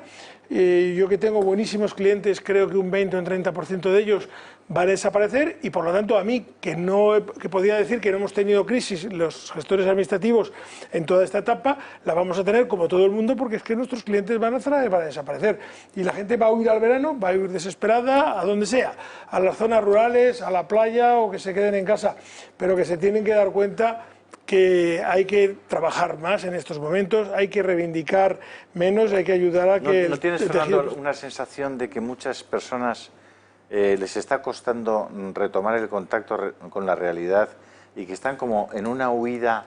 No, es que la gente ha decidido no ver la realidad. Es que el peligro ha estado en esa palabra que se dijo malísima para mí, que fue la hibernación. Se ha convencido a muchísima gente que se paraliza la economía de un país un día y se reactiva o se intenta reactivar 3 meses más tarde y no va a pasar nada. Es decir, no ha habido gastos, no ha habido vida, no ha habido nada, simplemente tú has estado en tu casa, estás sentado en un sofá viendo la televisión y no ha pasado absolutamente nada. Y sí ha pasado. Aparte de que ha muerto muchísima gente, aparte de eso, lo que ha pasado es lo que vamos a ver el día 20 de julio y es una bajada importantísima en la recaudación de impuestos y por lo tanto un Estado que va a empezar a tener problemas porque no le va a cuadrar sus ingresos con los pagos que tiene que hacer y con la devolución de esa deuda pública y el pago de esos intereses y nos vamos a encontrar pues con una ciudadanía con una menor capacidad adquisitiva y eso es un problema importante porque no va a haber cómo gastar, no va a haber cómo vender y eso es una cadena donde bueno, pues la ola a medida que se vaya acercando nos va a ir arrastrando absolutamente a todos, desde el más rico hasta el más pobre. Y no cuentas, Fernando, con la posibilidad de que vuelvan a confinarnos. Fíjate cómo ahora... No, yo sí cuento, para noviembre, la cuento para noviembre. Es que están confinando a Lérida en este momento contra la resolución de un juez, por cierto. ¿Te acuerdas, Jesús, cuando nos decían que era fundamental el decreto del estado de alarma para poder confinar a la gente? Pues parece que no hacía falta. No, en absoluto. Y lo que pasa es que yo estoy de acuerdo con lo que acabas de decir, Fernando, y es más, yo soy más pesimista aún, yo creo que más del 20%, es decir que, desde luego, a mí la gente que me está llamando al despacho para reclamar y tal, veo que está todo absolutamente paralizado. Pero ya no es que paralizado, es que mucha gente, el pequeño dueño del restaurante, que no es una gran cadena, la tienda que tampoco forma parte de una gran cadena, la boutique personal, etcétera, todo eso ya no es que no tenga trabajo, es que no vuelve a abrir. Porque se ha arruinado, sencillamente se ha arruinado. Es decir, que hay una cantidad de procesos en marcha económicos que van a decantarse en octubre y noviembre, que vamos a ver lo que pasa. Es decir, que... Pero Jesús, porque también nos han generado o han legislado de una forma que han generado unas situaciones ficticias para que no se dé cuenta el mercado. El tema de los concursos de acreedores, la prórroga acá hasta el 31 de diciembre.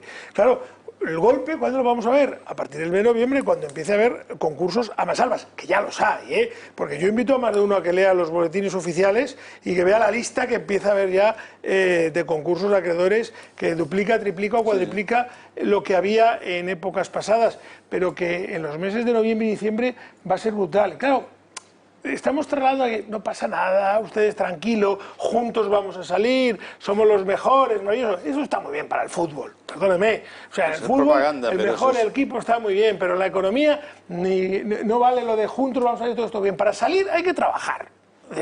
Y punto. Y no dejar de trabajar. Porque y no incitar a que se deje de trabajar. Yo entrevisté a un empresario muy al principio.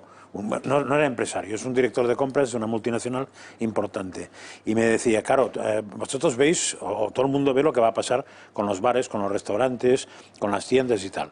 Pero con los talleres finos, y me decía, España e Italia tienen mecánica fina muy buena. Mecánica fina que funciona para grandes multinacionales, que saben perfectamente que piden la piececita que te fabrican en España y en Italia. En el momento que el gobierno español dice que tú no puedes fabricar eso hasta dentro de 6 semanas, lo que hace el comprador de la multinacional es muy fácil, que es buscar otro suministrador, hacer las pruebas inmediatas y coger a otro, que buscará que no sea de China porque fabrica muy mal, pero será de Alemania o de Estados Unidos. Y ya no vuelve a buscar un español en su vida porque no puede jugarse el puesto. Porque si resulta que la gran multinacional no puede fabricar lo que sea porque le falta una pieza, no le puede contar al jefe de que falta la pieza porque el gobierno de tal país ha paralizado la pieza. Porque su trabajo está en que no falte nunca esa pieza. Ese ejemplo lo conocemos muy bien los autónomos. Pues ni nos ponemos enfermos, ni nos vamos de vacaciones, pues porque si lo hacemos no vendemos y no podemos vivir el día de mañana. Eso era la industria pequeñita, fina, además, que se ha ido toda a freír finas puñetas. Y además la política que anuncia el gobierno, las políticas económicas que vemos que van preparando, son todas políticas de gasto, políticas de subvención, políticas de mayor asistencia social, en definitiva, pretender sustituir el Estado a la iniciativa privada. Claro, así nos vamos a la ruina total. Porque ni van a tener dinero. El subsidio... Pero si es que, además es que no van a poder subsidiar a nadie. Yo siempre, mira, ¿con qué dinero? Vamos a ver. Si no van a tener dinero. Porque además Europa le va a decir que por acá. Vamos a ver, Jesús, un gobierno como este. Imagínense ustedes, al final las sociedades son los hombres agrupados. Los hombres agrupados. Las familias agrupadas. Esos son las sociedades. Una ciudad de 5 millones de habitantes, de 7 millones de habitantes, es una sociedad muy grande. Y un Estado como 47, pues muy grande, y otro con 300. Pero todo esto parte de Oye, venimos de las tribus, ¿eh? Y sigue habiendo tribus en el mundo, en algunos países del mundo. Y vosotros imagináis en esas pequeñas sociedades, las sociedades tribales, que son el embrión y el núcleo de lo que son las sociedades modernas. Al final, todos nosotros vivimos en pequeñas sociedades, por mucho que vivamos en Nueva York o en Madrid, al final vivimos en un entorno de 3.000, de 10.000 o de 20.000 personas. ¿Os imagináis en esas sociedades los Masái, los Cheyenne, los Arapahoes? ¿Os imagináis en esas sociedades que alguien, cuando la tribu, los varones de la tribu salen a la caza del león, o a la caza del elefante, o a la caza del venado, que hay uno que dice, un momento, yo soy liberado sindical? Momento, yo soy liberado sindical y yo me voy a quedar aquí porque tengo que tutelar los derechos de todos estos trabajadores que buenamente se van a la caza del león o a la caza del venado. Se vuelven los del león, le miran y dicen, ¿liberado sindical, macho? Venga, ala pa'lante. Ala pa'lante. O uno que dice, no, mira, yo me quedo porque es que estoy deprimido. Estoy deprimido. Entonces vosotros ir a cazar al león, jugaros la vida, iros a currar, que yo me quedo aquí con el subsidio. Eso no es posible en una sociedad primaria. No es posible, porque los derechos están reconocidos. Nadie en esas sociedades se queda sin comer, nadie se queda sin que cuiden a los niños. Las mujeres están protegidas, nadie se queda sin instruir, nadie se queda sin... Pero ojo, del carro tiras, macho. ¿Y qué hemos hecho? Al ir creciendo el número de individuos en las sociedades, se han diluido las responsabilidades y nos hemos quedado exclusivamente con los derechos. Pero se han diluido y han desaparecido en la práctica. Y luego la marea crece y desaparece la marea baja. Pero, Julio, el problema... ¿Cómo va a pasar en Galicia? ¿Cuánto queda de la playa, eh? ¿Cuánto queda? La playa. Perdonadme que insista, pero el dinero se expresa en números. Hay que decirlo así, y el gran problema de expresar en números es que con los números absolutamente todo vale, cuando uno llega a cero va negativo. Yo insisto en lo que digo siempre, el Estado no deja de ser, en términos, vamos a decir, simples, en su funcionamiento como una empresa más. Es, frente al contribuyente español, un proveedor más, que cobra unas cosas a 90 días, otras 120, otras 180 y otras 360. Y que con eso que cobra, tiene que pagar al contado otras. Es decir, las empresas, los autónomos, los profesionales, cuando estamos justitos de dinero, pedimos créditos o pedimos prioridad de créditos para pagar al contado y pagamos a plazo. El Estado todavía no ha empezado a cobrar lo que está. Es decir, el primer cobro post-pandemia se produce el 20 de julio. El 20 de julio. El segundo cobro post-pandemia, el 20 de octubre, el siguiente el 20 de siguiente, etc. La renta del año de la pandemia será en junio del 2021. El impuesto de sociedades del año de la pandemia será en julio del 2021. Pero mientras tanto tiene que pagar, tiene que liberar su cuenta. Venimos de un Estado ya deficitario. Venimos de un Estado que, frente a lo que digan, ya no tiene maquinita de hacer dinero. Y si la tuviera casi sería peor, porque estaríamos en una inflación gordísima. Pero no tiene maquinita de hacer dinero porque la maquinita la tienen los europeos y no van a girar la ruedecita para generar más dinero. Por lo tanto, lo único que le queda en estos momentos es quién le presta el dinero. Y como no le presta dinero a Europa, que no está por la labor de prestarlo... Eso de Europa, Fernando, vamos a aclararlo también, si te parece. Venga. Yo tampoco soy economista. Pero dicen, no, es que esto nos lo va a dar Europa. ¿Y quién es Europa? Dicen, no, ese es el Banco Central Europeo. O sea que vamos a ver, el Banco Central Europeo son unos señores que tienen una oficinita en Frankfurt, en Hamburgo, en París, me da igual, donde esté, y tienen una cajita y tienen un montón de dinerito, de euros, y cuando España se lo pide, cogen, lo sacan y se lo envían por transferencia. ¿Me dejas que te lo explique más fácil? Venga, el Banco Europeo no tiene dinero. El Banco Europeo somos nosotros 5, que me va a perdonar Jesús en el ejemplo, porque le voy a poner el de malo. Somos nosotros 5 en el ejemplo, donde Jesús ha pasado todo el fin de semana de juerga, se lo ha gastado todo en esta juerga que ha tenido y viene aquí sin un duro, donde nos dice ahora que le prestemos 20 euritos a nosotros 4 que llevamos todo el fin de semana trabajando. ¿Y sabe lo que te digo? Que te lo va a prestar Rita.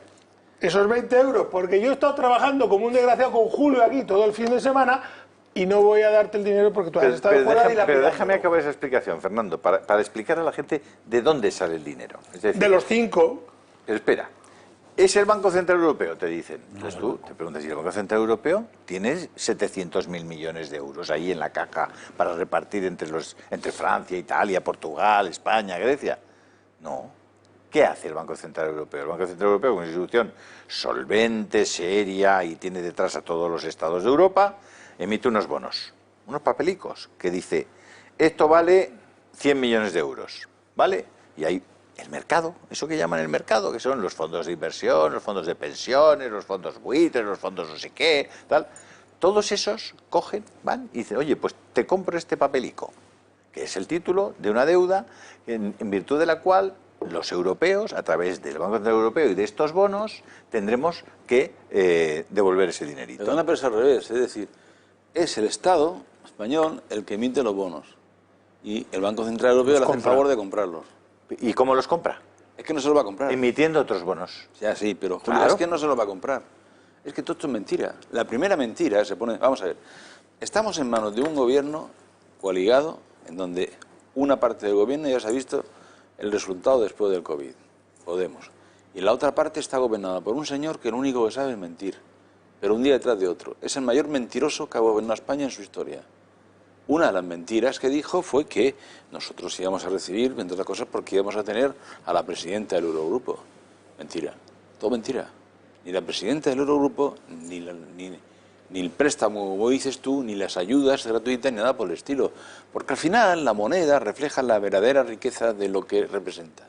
Y claro, la riqueza, la moneda europea, aunque se dé a la maquinita de hacer dinero, que al fin y al cabo sería eso de emitir los bonos, la maquinita de hacer dinero sí vale, pero puede darle a la maquinita un respaldo económico como el de Alemania. Pero España, ¿qué respaldo económico tiene? Ninguno. ¿Te crees tú que los alemanes van ahora a decir no, que sigan los españoles, como tú decías antes, a este señor que se ha pasado el fin de semana de juerga, pagándole la juerga, pagándole la playa? Pues ya no se lo creen ni los gallegos, hombre, por favor. ¿De qué pero ahí también tienen que ir al tanto porque lo que no puede permitirse, lo que no puede permitirse la Unión Europea es que un país como España se vaya al carajo. Eso no se lo puede permitir. Bueno. Como no se puede permitir eso, pero en simultáneo tampoco se puede permitir tirar el dinero, lo que suele hacer es poner condiciones para el envío de dinero. Y las condiciones son que el envío es finalista. El problema y además yo separaría dos cosas. Permíteme que discrepe a largo plazo con lo que tú dices. En la crisis de 2008, la banca no se podía permitir el lujo de que las constructoras quebraran y le renovaran los créditos. La banca empezó a provisionar y cuando la banca se encontró que ya estaba provisionada en condiciones, cortó de raíz a las constructoras, a todo el mundo, y ya se generó el acabose total en los pagos. Pues Europa puede hacer lo mismo. Europa irá soltando carrete para ir manteniendo la cosa hasta que un día diga se acabó y esté protegida. En unas circunstancias y se acabó la Unión Europea. Y se acabó otras cosas. Estamos en unas circunstancias en que no pasa nada, en que no pueden dejar caer a España. Hombre, si no dejo caer a España y me caigo yo por ello...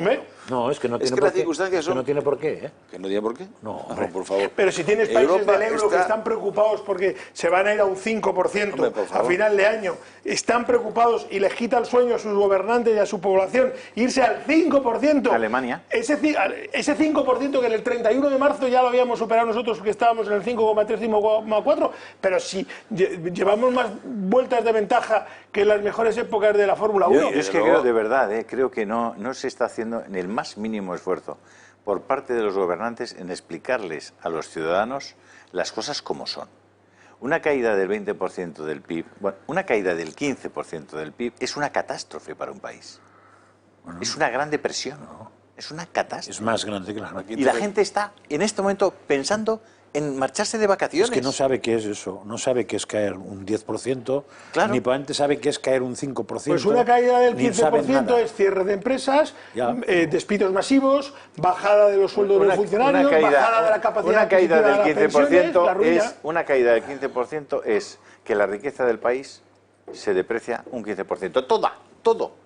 Los salarios, las pensiones, los salarios de los funcionarios, el valor de los pisos. Si solo fuera eso, tendría un cierto arreglo, ¿eh? Si solo fuera eso. No, claro, pero es que eso tiene un efecto multiplicador. Claro. Y sobre todo, te genera unas condiciones sociales en el desempleo, en la necesidad de recursos para la gente más desfavorecida, brutal. Claro, brutal. Y la capacidad que tienes de generar riqueza y de recomponerte cada vez es menor y más lenta. Y ojo que estamos en eso. La caída del que tiene... Y ahí estamos hablando de que el rey emérito le donó a no sé quién. Oiga, pero que eso lo sabemos desde hace un montón de años. Que es que todos los políticos que han sido en este país sabían lo que hacía el rey emérito. El jefe del CNI sabía lo que hacía el rey emérito. El ministro de Defensa sabía lo que hacía el rey emérito y todos encubrieron. No le pretendan llevarle al banquillo al rey emérito si ustedes lo sabían y le encubrieron, porque ustedes tienen que ir con él al banquillo si hay que llevarle. Si hay que llevarle, tienen que ir todos con él al banquillo. ¿Por qué no encubrieron? Hemos pasado al rey emérito, la verdad. No, lo digo, Jesús, Sí, lo digo porque es que el debate al final, el debate público, el debate de los grandes medios, se va a un sitio que no le interesa a casi nadie. Pero esto, la realidad de la vida, lo que nos va a ocurrir, lo que va a ocurrir a nuestras familias, a los trabajadores, dentro de un mes y medio, de esto no habla nadie. Como en la campaña gallega, nadie ha hablado de la energía en Galicia, del envejecimiento en Galicia o de la industria en Galicia. O de la natalidad en Galicia o de cualquier cosa en Galicia la que tú has planteado. Yo vuelvo al 15%, una caída del 15%, de verdad, y yo quiero intentar concienciar a todo el mundo. Para el que tiene un millón, que le caiga un 15% es que le caiga 150.000, pero le quedan 850. Pero para el que tiene 1.000 es una caída de 150 y con 850 no tiene para vivir. Es que es lo que no nos queremos dar cuenta, lo que no queremos explicar. Que mire usted, a las grandes fortunas de este país, o al señor Bill Gates, que su fortuna le caiga un 15%, le hará daño a su cartera, pero no le va a cambiar su modo de vida. El 15% al 80% de la ciudadanía española les puede significar a muchos de ellos no tener para comer. ¿Cuánto cayó en el 2007? Pues yo no sé ahora mismo, pero cayó. Creo que menos, ¿no? Cayó menos. Yo creo que 5 acumulado. Fernando, una caída del y bajaron los sueldos de todo el mundo, ¿eh? ¿En cuántos millones de parados se puede traducir a final de año? Es que entre 5 y 7. Yo me voy más a los 7 que a los 5. E importante también, ¿y en cuántos millones de trabajadores en el sector privado? Bueno, todos los parados son del sector privado porque los públicos no. Si hay en el paro 5 millones, ¿cuántos quedarían trabajando en el sector privado para mantener no solo esos parados? Pero fíjate, yo no iría a esa pregunta. Yo iría a que 7 millones de parados a una media de 1.000 euros de paro que les estés pagando 7.000 millones mes. 7.000 millones mes por 12, 84.000 millones y dejan más de ingresar, dejar de recaudar eso. Unos 20.000 más, estamos ya en 106.000 millones que multiplicado por 2 años 212.000 millones. Se me va la cifra, se me va. Ese es el gran problema, que nos damos cuenta, que dices, bueno, me voy vivo del paro.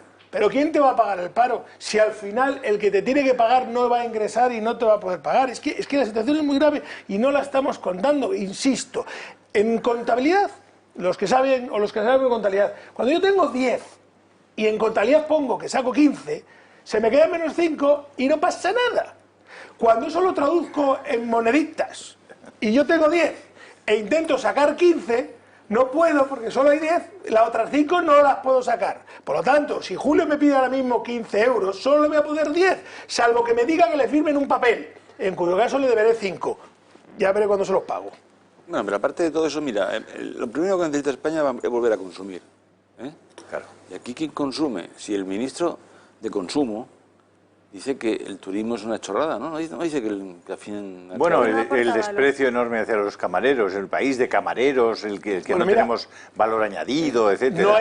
No hay hoteles, no hay taxis del aeropuerto, no hay taxis del aeropuerto, no hay venta de gasolina, no hay venta de gasolina, hay un señor que va al paro, no hay turismo, lo que no hay tienda que vende. Lo que decías tú de Serrano, ¿por qué no se vende en Serrano? Porque compraban rusos, chinos, japoneses, venezolanos de Maduro. Por favor, que alguien, pero esos están aquí ya. Que alguien se vaya hoy, dentro de un rato a la Plaza Mayor. Aquí en Madrid, que mire cómo están las terrazas de la Plaza Mayor, que miren esos bares que estaban llenos. María ha ido. María ha ido. Hemos ido. ¿Y cómo están? ¿Vacíos? No hay nadie. Bueno, es que no están. Y los pocos que están... Oye, yo estaba en Coruña el otro día, que es una ciudad... Al final, pues que tiene Inditex, que tiene una serie de locomotoras. En Coruña el 40% al menos de los negocios de hostelería están cerrados. Están cerrados. ¿Y en Madrid los hoteles? En Madrid los hoteles están cerrados. ¿Quién encuentra un hotel en Madrid? Sí, sí. ¿Me podéis explicar, por ejemplo, por qué yo tuve que ir a Málaga? Pero aquí tan tranquilos, nos vamos de vacaciones. El viernes por la mañana tuve que ir a Málaga y volver en la mañana. Bueno, para coger un ave, ¿por qué solamente hay 4 aves a Málaga? ¿Y el resto por qué los tienen? ¿A dónde las tienen en el almacén? ¿Pero por qué no ponen los aves a Málaga? Porque irían vacíos, supongo, ¿no? Pero ¿cómo que vacío? El ave, Jesús, que el otro día... Había guantazos para coger. Un buen amigo... Si yo fui a trabajo, yo fui por la mañana y voy por la tarde. Me contaba el sábado que regresó a las 7 de la tarde de Milán a la T1. Llega a la T1 y 1 hora esperando que llegara una jardinera porque les dicen que por el coronavirus no pueden salir por el finger. ¿Vale? Primera trolaza. Bueno, es que ahora el coronavirus tiene la culpa de todo. 1 hora para la jardinera y llega una mujer conduciendo la jardinera que no había manera de que empalmara con la puerta del avión, porque debía ser la mujer primeriza y no había llevado esa jardinera, no conocía tal, y le decía a la azafata por radio, les decía que no lograba tal y que no lograba acercarse tal porque tenía mucho miedo de hacerle daño al avión. Después de 1 hora y pico, la jardinera se posa a 40 centímetros de la puerta del avión y la azafata, bueno, que no le queda otro remedio ya que dice, oye, pues vamos avisando a los pasajeros, no metan ustedes el pie aquí y tal. Y le dice, en la jardinera, que había tardado, insisto, 1 hora, caben 30, había 180 en el avión, 30. Y dice, ¿cómo de 30? Sí, por el coronavirus, 30. Joder, empieza a hacer los cálculos y dice 30 por 5, 150 por 6, 180. Tiene que ir a la T4, la jardinera, volver de la T4. ¿Sabes cuál es la razón por la que...? Estuvieron 3 horas, pero es que el conductor de la jardinera no sabía dónde estaban las puertas. Y yo pregunto, ¿qué era más peligroso, estar metidos en la jardinera 100 personas o 100 personas en el avión ya parado, con los motores apagados y probablemente los sistemas de ventilación en funcionamiento? No, es de broma, es que es todo de broma. La jardinera, Pero es todo de broma. ¿Y yo que no sé qué es una jardinera? La jardinera es el autobusito que te lleva ¿Y para qué tiene que tocar el avión? No, porque hay una jardinera que es un transporte que lleva las escaleras y que las coloca en la puerta para que puedas bajar del avión. Pues hombre, ¿cómo bajas del avión? Con unas escaleras. Pero si solo hay un autobús, no puedes dejar esas escaleras te las trae un señor conduciéndolas y te las pone en el avión. Eso es un tipo de... yo le llamo jardinera a las dos cosas, que igual técnicamente no se llama jardinera, se llama otra cosa. La escalera con ruedas. La escalera con ruedas es la que va a la puerta del avión. Y el autobús es el que se lleva a los viajeros, hasta donde yo sé, no soy experto. No puede funcionar en razón del coronavirus. Todo el coronavirus. Pero porque el finger no puede funcionar en razón del coronavirus, no me lo puedo creer. Aquí no. ¿Sabes cuál es la realidad? Aquí todo lo que falla ya no funciona por culpa del coronavirus. ¿Sabes cuál es la realidad absurda del tema del AVE? ¿Que han hecho ERTES? Pues claro. Pero coño, pues no es el mismo que cobra la Renfe que el que paga el ERTE. Pero bueno, ¿estamos locos o qué? Esto es de locura. Sin duda. Claro, y 4 ERTES al sur de España. Digo 4 ERTES. Y AENA, como lo privatizaron... ¿Y cómo quiere usted que empiece a funcionar esto de nuevo? Claro. Esto es una locura. Es que vete al aeropuerto de Barajas, estamos a ¿cuántos de julio? A 13 de julio. Es decir, ¿no? que... Vete al aeropuerto de Barajas. En manos de unos incompetentes todo, que no saben ni siquiera... No puedes comprar nada. Lo que dice Fernando es que asusta. Es que ¿quién abre? ¿Qué abres en Barajas? ¿Y para qué? ¿Para qué? ¿Abres el estanco? ¿Quién te compra? Abres la tienda de no sé qué, si no, o sea, si no viene gente... No, pero lo que dice Jesús, joder, si eres una empresa pública, ¿Para qué haces el ERTE, macho? Pues para jorobar. Ten a la gente trabajando, que le estás pagando igual. Sobre todo cuando hay negocios que ¿No? están... Y cuando Vox les planteó al principio de todo sueldo. esto, digo, oye, en vez de despedir a la gente, pagarle el ERTE y tal, págales el sueldo y se acabó. Págales el sueldo y que vayan a trabajar. Por lo menos el tema está abierto. Incentivas a los empresarios. Pero no, hemos pagado los ERTE y seguimos pagando. Y aquí tenemos ERTEs hasta diciembre, Fernando. Sí. ERTEs hasta diciembre. Y luego despidos. Y luego eres. Despidos en teoría no se puede, con lo cual habrá cierres. ¿Apostamos? Bueno, da igual. Me juego la ensaladilla que me debe el señor Ariza en el restaurante, sea el que va. En casa Rafa, sí. Pero te digo una cosa. Es buena, dicen. La ensaladilla. Todos los restaurantes que se anuncian en esta casa, los restaurantes que se anuncian en esta casa son de primera. Y los recomendamos porque son una pasada. Casa Rafa y el Iyumbe, el Kion Yo Sui, de lo el único que Porto puedo Novo. hablar bien de esta casa en estos momentos es Iyumbe de la conozco. corbata que me han regalado esa del club de amigos, que yo la llevo sin haberme hecho socio. Vamos a animarles a los espectadores que se compren los libros de Ana Catalina, porque Pues sí. por lo menos que tengan una lectura para este verano que van a quedarse asombrados. Y no se lo digo porque los vendamos nosotros, sino es que son una verdadera maravilla. Si llaman, se los enviamos Que lean mañana lo que les mismo. espera en la otra vida, porque lo que les espera en esta ya se está viendo que es muy negro. No, perdona, esos libros de verdad, José María, no sé si tú los has leído. Hay partes que sí, partes que no. Es una cosa realmente increíble. Sí, esos libros. Maravillosos. Yo no, pero como no me voy a poder ir de vacaciones, los voy a comprar para leerlos este verano. Muy bien, don Fernando, eso está muy bien. Así que los espectadores Eso es lo que hay que hacer. se animen y que compren los libros de Ana Catalina en Meric. Que nos llamen o nos escriban y les mandamos estos 5 tomos. La edición, a ver si la vemos enseguida, es una maravilla y además es que los 5 libros contienen las revelaciones de la beata Ana Catalina Emmerich, que como saben, les hemos contado, quedó postrada en una cama los últimos años de su vida tras sufrir un accidente. Y esas revelaciones que ella tuvo son las que están recogidas precisamente en estos 5 tomos. Si los leen, se lo hemos dicho también muchas veces, van a ver la Biblia por dentro. Sí, con pero es que hay todo cosas tan detalle. fascinantes como cuando Salomé baila para Herodías. Ana Y Catalina, brillan que veía los las detalles de las cuentas de cosas. su No, te vestido. cuenta cómo era el vestido con el que estaba bailando, te cuenta cómo eran los abalorios que llevaba, las pulseras, te cuenta por dentro cómo era la carpintería en la que trabajaba Jesús de niño con su padre, te cuenta, La por casa ejemplo, de la Virgen gracias a María. ella encontraron la casa, pero te cuenta los detalles de cómo era el paraíso terrenal, qué animales había, cómo salen Adán y Eva del paraíso, con las relaciones de Caín y Abel, o sea, te cuenta unos detalles que flipas, de verdad, no, créanme, que de esa compra no se van a arrepentir nunca, la van a guardar como una joya y los van a regalar además. Bueno, yo si me traes en septiembre prometo discutir contigo sobre el contenido de los libros, que lo desconozco en este momento, pero es una me da preciosidad. tiempo en el mes de agosto a leerlos. Es una preciosidad, Y a de verdad. nuestros espectadores también, para eso nos tienen que llamar al 916162464. Ahora en esta pausa es un buenísimo momento para llamar porque les van a Y responder. preparamos los paquetes en ya el para Club de enviárselos Amigos. mañana o pasado. Y eso es, para que les lleguen esta semana. Nos pueden escribir un email, si lo prefieren, a club@eltorotv.eu o entrar en nuestra página web clubdeamigos.eltorotv.eu. Oye, o se lo enviamos a su casa del pueblo de verano, ¿eh? Donde quieran, Ningún claro. problema, ¿eh? Les llega a toda España. Y además no es una forma de pedirnos los libros ni de hacerse socio del Club de Amigos, pero les recuerdo también que ya tenemos perfil del Club de Amigos en Instagram, lo están viendo a la derecha, es Club de Amigos Toro TV.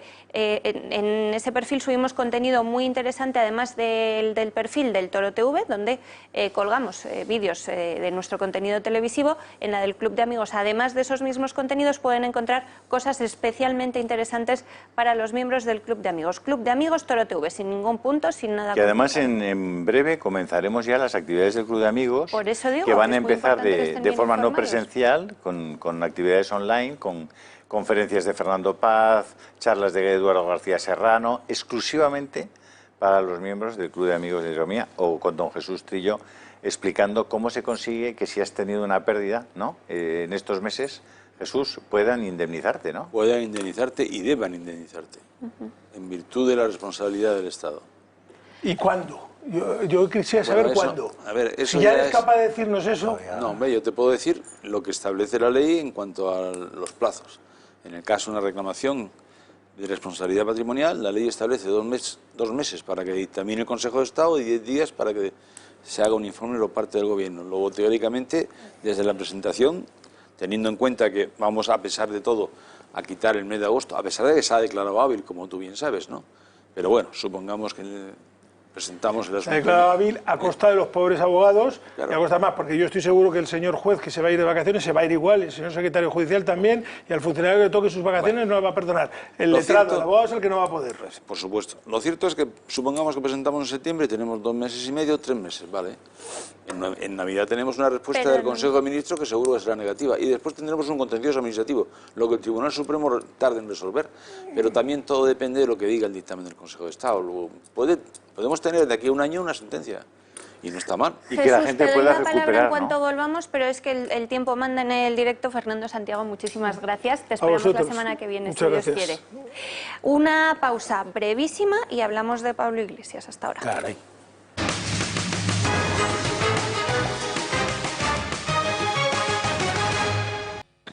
Encaramos la recta final de la redacción abierta de las mañanas en el Toro Televisión. Enseguida se va a sentar en la mesa María Montero, periodista de Tribunales de Confilegal, que nos va a aportar novedades sobre el ya famoso caso Dina, que deberíamos llamar caso Pablo Iglesias, y que parece ser que en las elecciones le ha penalizado. Al final, Jesús, te había interrumpido sobre las volvemos, reclamaciones no te al preocupes, gobierno. el tema de las reclamaciones, tenemos esta tarde además un consultorio a las 10 menos cuarto y luego seguimos.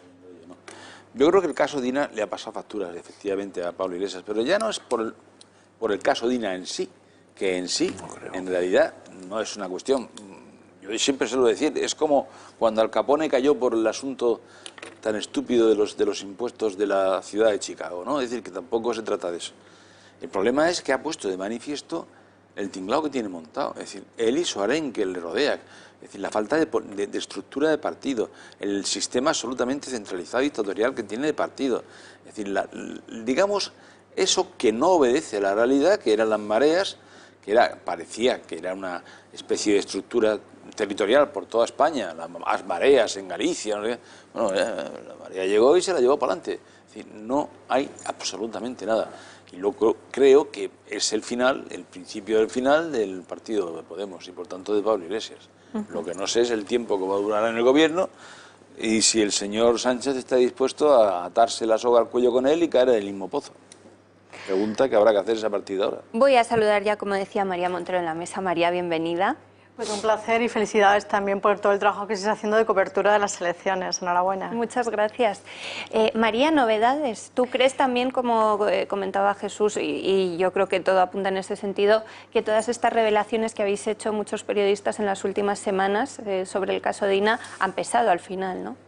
Está claro que le han pasado factura electoral, han desaparecido del mapa de Galicia, es un batacazo político sin precedentes para Unidas Podemos y por otra parte pues en el País Vasco también ha perdido la mitad del electorado, los votos se han ido repartiendo hacia la izquierda, pero está claro que él tiene que hacer una autocrítica muy seria y reconocer que la campaña tan mala que ha hecho, tan nefasta, pues acosando periodísticamente o mediáticamente, mejor dicho, a los periodistas, pues le ha pasado una factura muy grande y que además sigue sin responder respecto al caso Dina. Tenemos una última hora también, ha llegado una carta de Villarejo a través de su abogado a la Audiencia Nacional, es una última hora al magistrado García Castellón, donde le está acusando de 4 presuntos delitos a Pablo Iglesias. Villarejo acusa de 4 presuntos delitos a Pablo Iglesias y en este sentido además se pide que esta carta se transfiera a la sección tercera de la Sala de lo Penal de la Audiencia Nacional. Le está acusando pues de revelación de secretos, de falso testimonio para acusar a Villarejo por incriminarle en el robo de la tarjeta de Dina, cuando él ya dijo claramente que Interior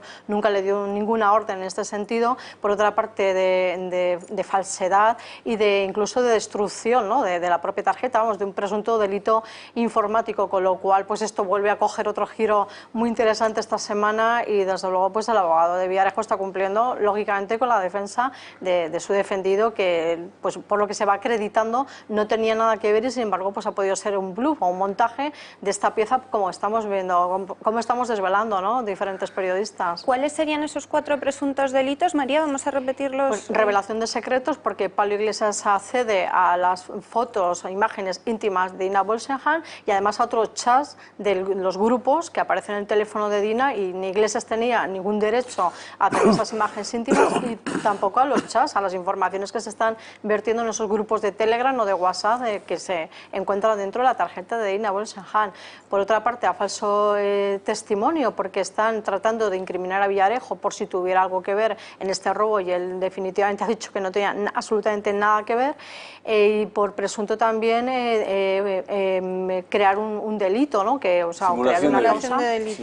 Simulación de delito, efectivamente, y también por ese presunto daño informático de la tarjeta de Dina Boussingham, que estamos todos esperando a esa investigación que se está llevando a cabo por Irlanda y que el juez ha pedido por una empresa para determinar si pasó por el microondas, quién ha podido destruirla, en fin, qué elementos han contribuido a la destrucción. El juez iba a Gales, ¿no?, para esto. Sí. ¿Ya se ha ido? No sé si se ha ido, pero estamos todos pendientes a lo que ocurra, porque eso podría suponer que esa causa se eleve al Supremo finalmente, donde se pide la imputación de Pablo Iglesias, claro. Por lo menos en calidad de investigado. Cosa que está deseando Iván Redondo desde que ha afirmado que admira mucho a Pablo Iglesias. Se solicita el suplicatorio. Claro.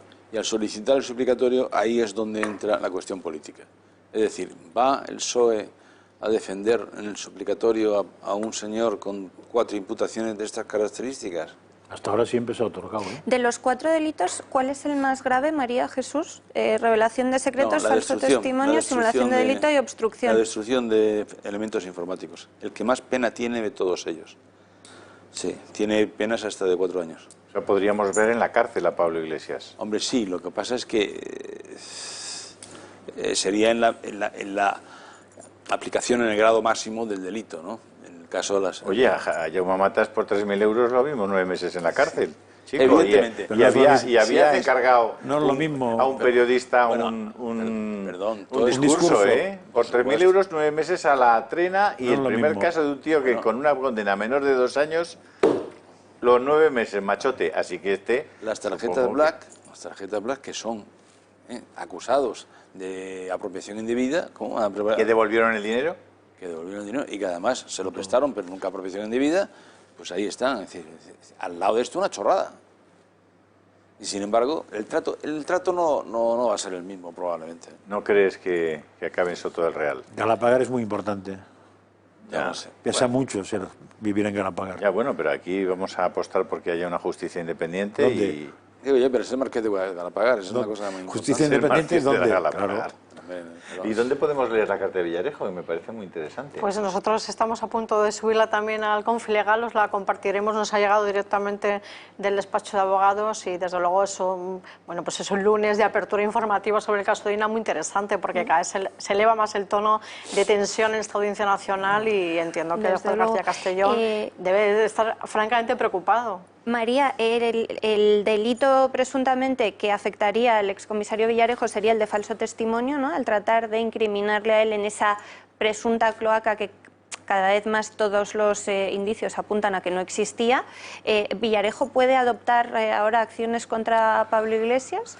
Podría adoptar acciones, de hecho, fuentes cercanas al comisario nos comentan que se podría estar preparando incluso medidas legales o una querella respecto a todo pues también esas inculpaciones o acusaciones que hizo Pablo Iglesias o pretendió hacer en un momento dado y que, desde luego, como dice Villarejo en su carta, la única intencionalidad era sacar rédito en campañas electorales poniéndose como víctima ante la sociedad pues por toda una persecución policial que nunca ha existido. De todas formas, María, el hecho de que Pablo Iglesias intentara ser víctima de las cloacas del Estado como él quiso hacer, no quiere decir que las cloacas no existan, ni que pero Villarejo, contra él parece que no actuaban. Ni que Villarejo sea un exponente de las cloacas yo me refiero del Estado, a la presunta cloaca policial que actuaba para que Podemos no llegase al poder. Perdona, las cloacas del Estado, Jesús, son los ministros que han ido propiciando todos estos años las cloacas del Estado. Por supuesto, pero no dejan de existir. Sí, pero los ministros. O sea, esos son las cloacas del Estado son los ministros. Y los ministros, los secretarios de Estado, los directores de generales de seguridad. Te recuerdo que ya hay un secretario de Estado en este momento imputado y a punto de ser llamado a declarar, si no ha sido ya, porque pagaba con dinero de los fondos reservados de la cajita fuerte que tenía en su despacho a unos policías para que le robaran las pruebas a Bárcenas que incriminaban a altos directivos dirigentes del Partido Popular. Pero existe eso. ¿Y eso se llama? Cloaca. Lo que no se llaman es policía patriótica. Eso es otra historia. Eso sí que forma parte de la ideología de estos señores que pretenden hacer de lo que es una corrupción policial o una mafia o lo que quieras llamar, cloaca o lo que te dé la gana, hacer una especie de decir, no, es que son los señores que proceden del franquismo, que no sé qué, que siguen siendo patrióticos. No, mire usted, no. Es decir, como hemos caído en todas, ahora resulta, bueno, bien, vamos a ver, me parece muy bien que el señor Villarejo ahora le presente una serie de denuncias al señor Pablo Iglesias. Se lo tiene merecido, cazador, cazado, vale, de acuerdo. Pero el señor Villarejo no deja de ser lo que es. Tampoco nos equivoquemos. No vaya a ser que ahora también seamos los demás cazadores. No, lo que pasa, sí, pero sí, lo que pasa es que yo creo que aquí nos importa más un señor que es vicepresidente del gobierno y que parece ser un delincuente que un señor que ya está en la cárcel. Sobre todo porque ya está en la cárcel y ya tiene no sé cuántos procesos abiertos. Claro, lleva 3 años el hombre en la cárcel, Julio, tampoco... Pero es que tampoco le han cada juzgado. cual suyo en su sitio. Pero Jesús, que no le han juzgado, que estamos en lo de siempre. Es que no puedes tener a un tío 3 años en la cárcel sin juzgarle. No puedes tener a tíos como Eduardo Zaplana, que los tienes desde hace 5 años imputados, perseguidos, tal, y tienes abiertos los temas y le van abriendo más, y una coña marinera, porque los jueces que están ahí o eran directivos del Partido Socialista o eran jefes de no sé qué Partido Comunista. No puede ser. Simplemente no puede ser. desastre. Se llame Villarejo o se llame como se llame. No puedes tener un tío, 3 tíos, como le pasó a Sandro Rosell, y al final encima sale y es inocente. Como le ha pasado a Mario Conde. Llegaron a tenerle 1 mes en la cárcel. Pero bueno, ¿pero qué es esto? Mientras Morodo sigue en su casa, Pujol sigue en su casa, y el dinero sigue en Suiza. Julio. O como le pasa a Rodrigo Rato, es decir, que tampoco... Como le pasa a Rodrigo Rato, que ha cumplido la 4ª parte de la pena y no sale. Y no sale. Mientras todos los independentistas en Cataluña ya salen. Sin la 4ª parte. Sin la 4ª parte. Es que es todo un disparate. Es decir, por favor, que haya un Consejo Judicial al margen de los políticos que sea capaz de arreglar esto y de que la ley de verdad y la aplicación de la ley, la aplicación de la política penitenciaria también sea igual para todos. Y que cuando hay un fiscal que es el novio de Podemos, lo aparten inmediatamente. A eso vamos. Nos quedan 3 minutos, María. Además de la carta de Villarejo al juez, que podremos leer en Confilegal en poquitos minutos, seguís trabajando en una gran exclusiva. Apuntabas tú la pasada semana cuando se conocía que la Fiscalía de Madrid ha abierto una investigación a Ignacio Estampa, que va a ser la figura clave, periodísticamente hablando, en las próximas jornadas, ¿no? Sin desvelar detalles, que sé que estáis terminando esa noticia, sí, pero es a donde tenemos que mirar. Sí, de hecho lo está comentando él y esa es una gran clave también. Aquí tenemos, ya lo desvelaremos con más tiempo esta semana con vosotros, un informe de la jueza Lucía Barrancos, precisamente del 2011, que ve la luz y que lo envían al Tribunal Superior de Justicia de Canarias y al Consejo General de Poder Judicial. Eso al final queda nada cuando es un informe absolutamente demoledor respecto al caso Unión, que es donde Estampa era el fiscal, también ha sido el fiscal, y donde Podemos casualmente también está personado. Es decir, la relación fiscal-Estampa en causas en Lanzarote con la personación de Podemos no es un hecho aislado en la causa Tandem, hay una relación anterior que viene y bueno, pues por poner un poco en valor, pero tengo aquí un listado de presuntas irregularidades que esta jueza señala y que este informe además el Tribunal Supremo ordena que se lo dé a algunos damnificados, ¿no? de algunos acusados de esta causa, pero fíjense, irregularidades en la organización de la causa judicial, atestados de la UCO que nunca se incluyen en la totalidad, de 64 tomos, 30 tomos sin foliar, sin añadir en el sistema Atlante, en fin, una desorganización, como dice, diligencias que no se entregan al Ministerio Fiscal, actuaciones del Ministerio Fiscal que nunca se incluyen. Esto ya lo desvelaremos con más tiempo, María, pero está claro que, como decía Julio, a veces ser denunciado, denunciante de una causa implica un verdadero calvario judicial, donde estas irregularidades que estamos aquí contando pues es un mal mayor para los españoles, y esto pues pone una vez más de manifiesto que la relación de este fiscal con Podemos personado en causas en Canarias no es nueva, sino que ya viene de atrás, y que bueno, pues que esa relación presuntamente íntima que apunta el propio equipo jurídico del fiscal con la letrada Marta Flor, pues a lo mejor no es tan casual, puesto que ya hay una relación previa en causas judiciales en Canarias.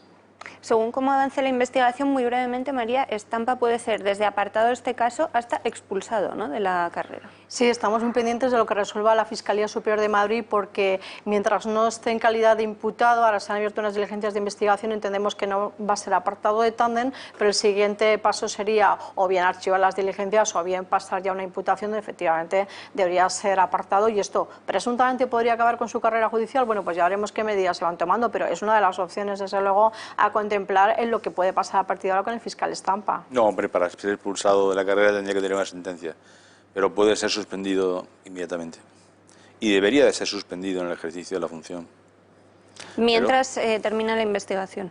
Claro, y de luego, y apartado del caso este, debería de ser apartado puesto que la vía infragrante. Pero hay algo más grave, Jesús. Es decir, yo es que veo todo esto y digo, ¿hay algo más grave que la corrupción de quienes disponen de vidas y haciendas de la gente? ¿Hay algo más grave que eso? No. Y aquí no cae nadie. Y sobre todo es paradójico que se descubra una corrupción en el fiscal anticorrupción. Mire usted. La verdad que terminamos hoy el programa dejando a los espectadores en un punto apasionante, pero bueno, lo retomaremos este martes, así que no nos fallen. María, volverás a estar con nosotros. Muchas gracias a todos y yo les recuerdo que pueden seguir informados toda la tarde en la redacción abierta y también por la noche en El Gato al Agua. Están viendo el teléfono del Club de Amigos, se lo recuerdo, 916162464. Yo regreso mañana martes a las 12. Nos ponemos a coger llamadas, María, tú y yo. Es. Así que les animamos a que nos llamen ahora mismo. Llamen.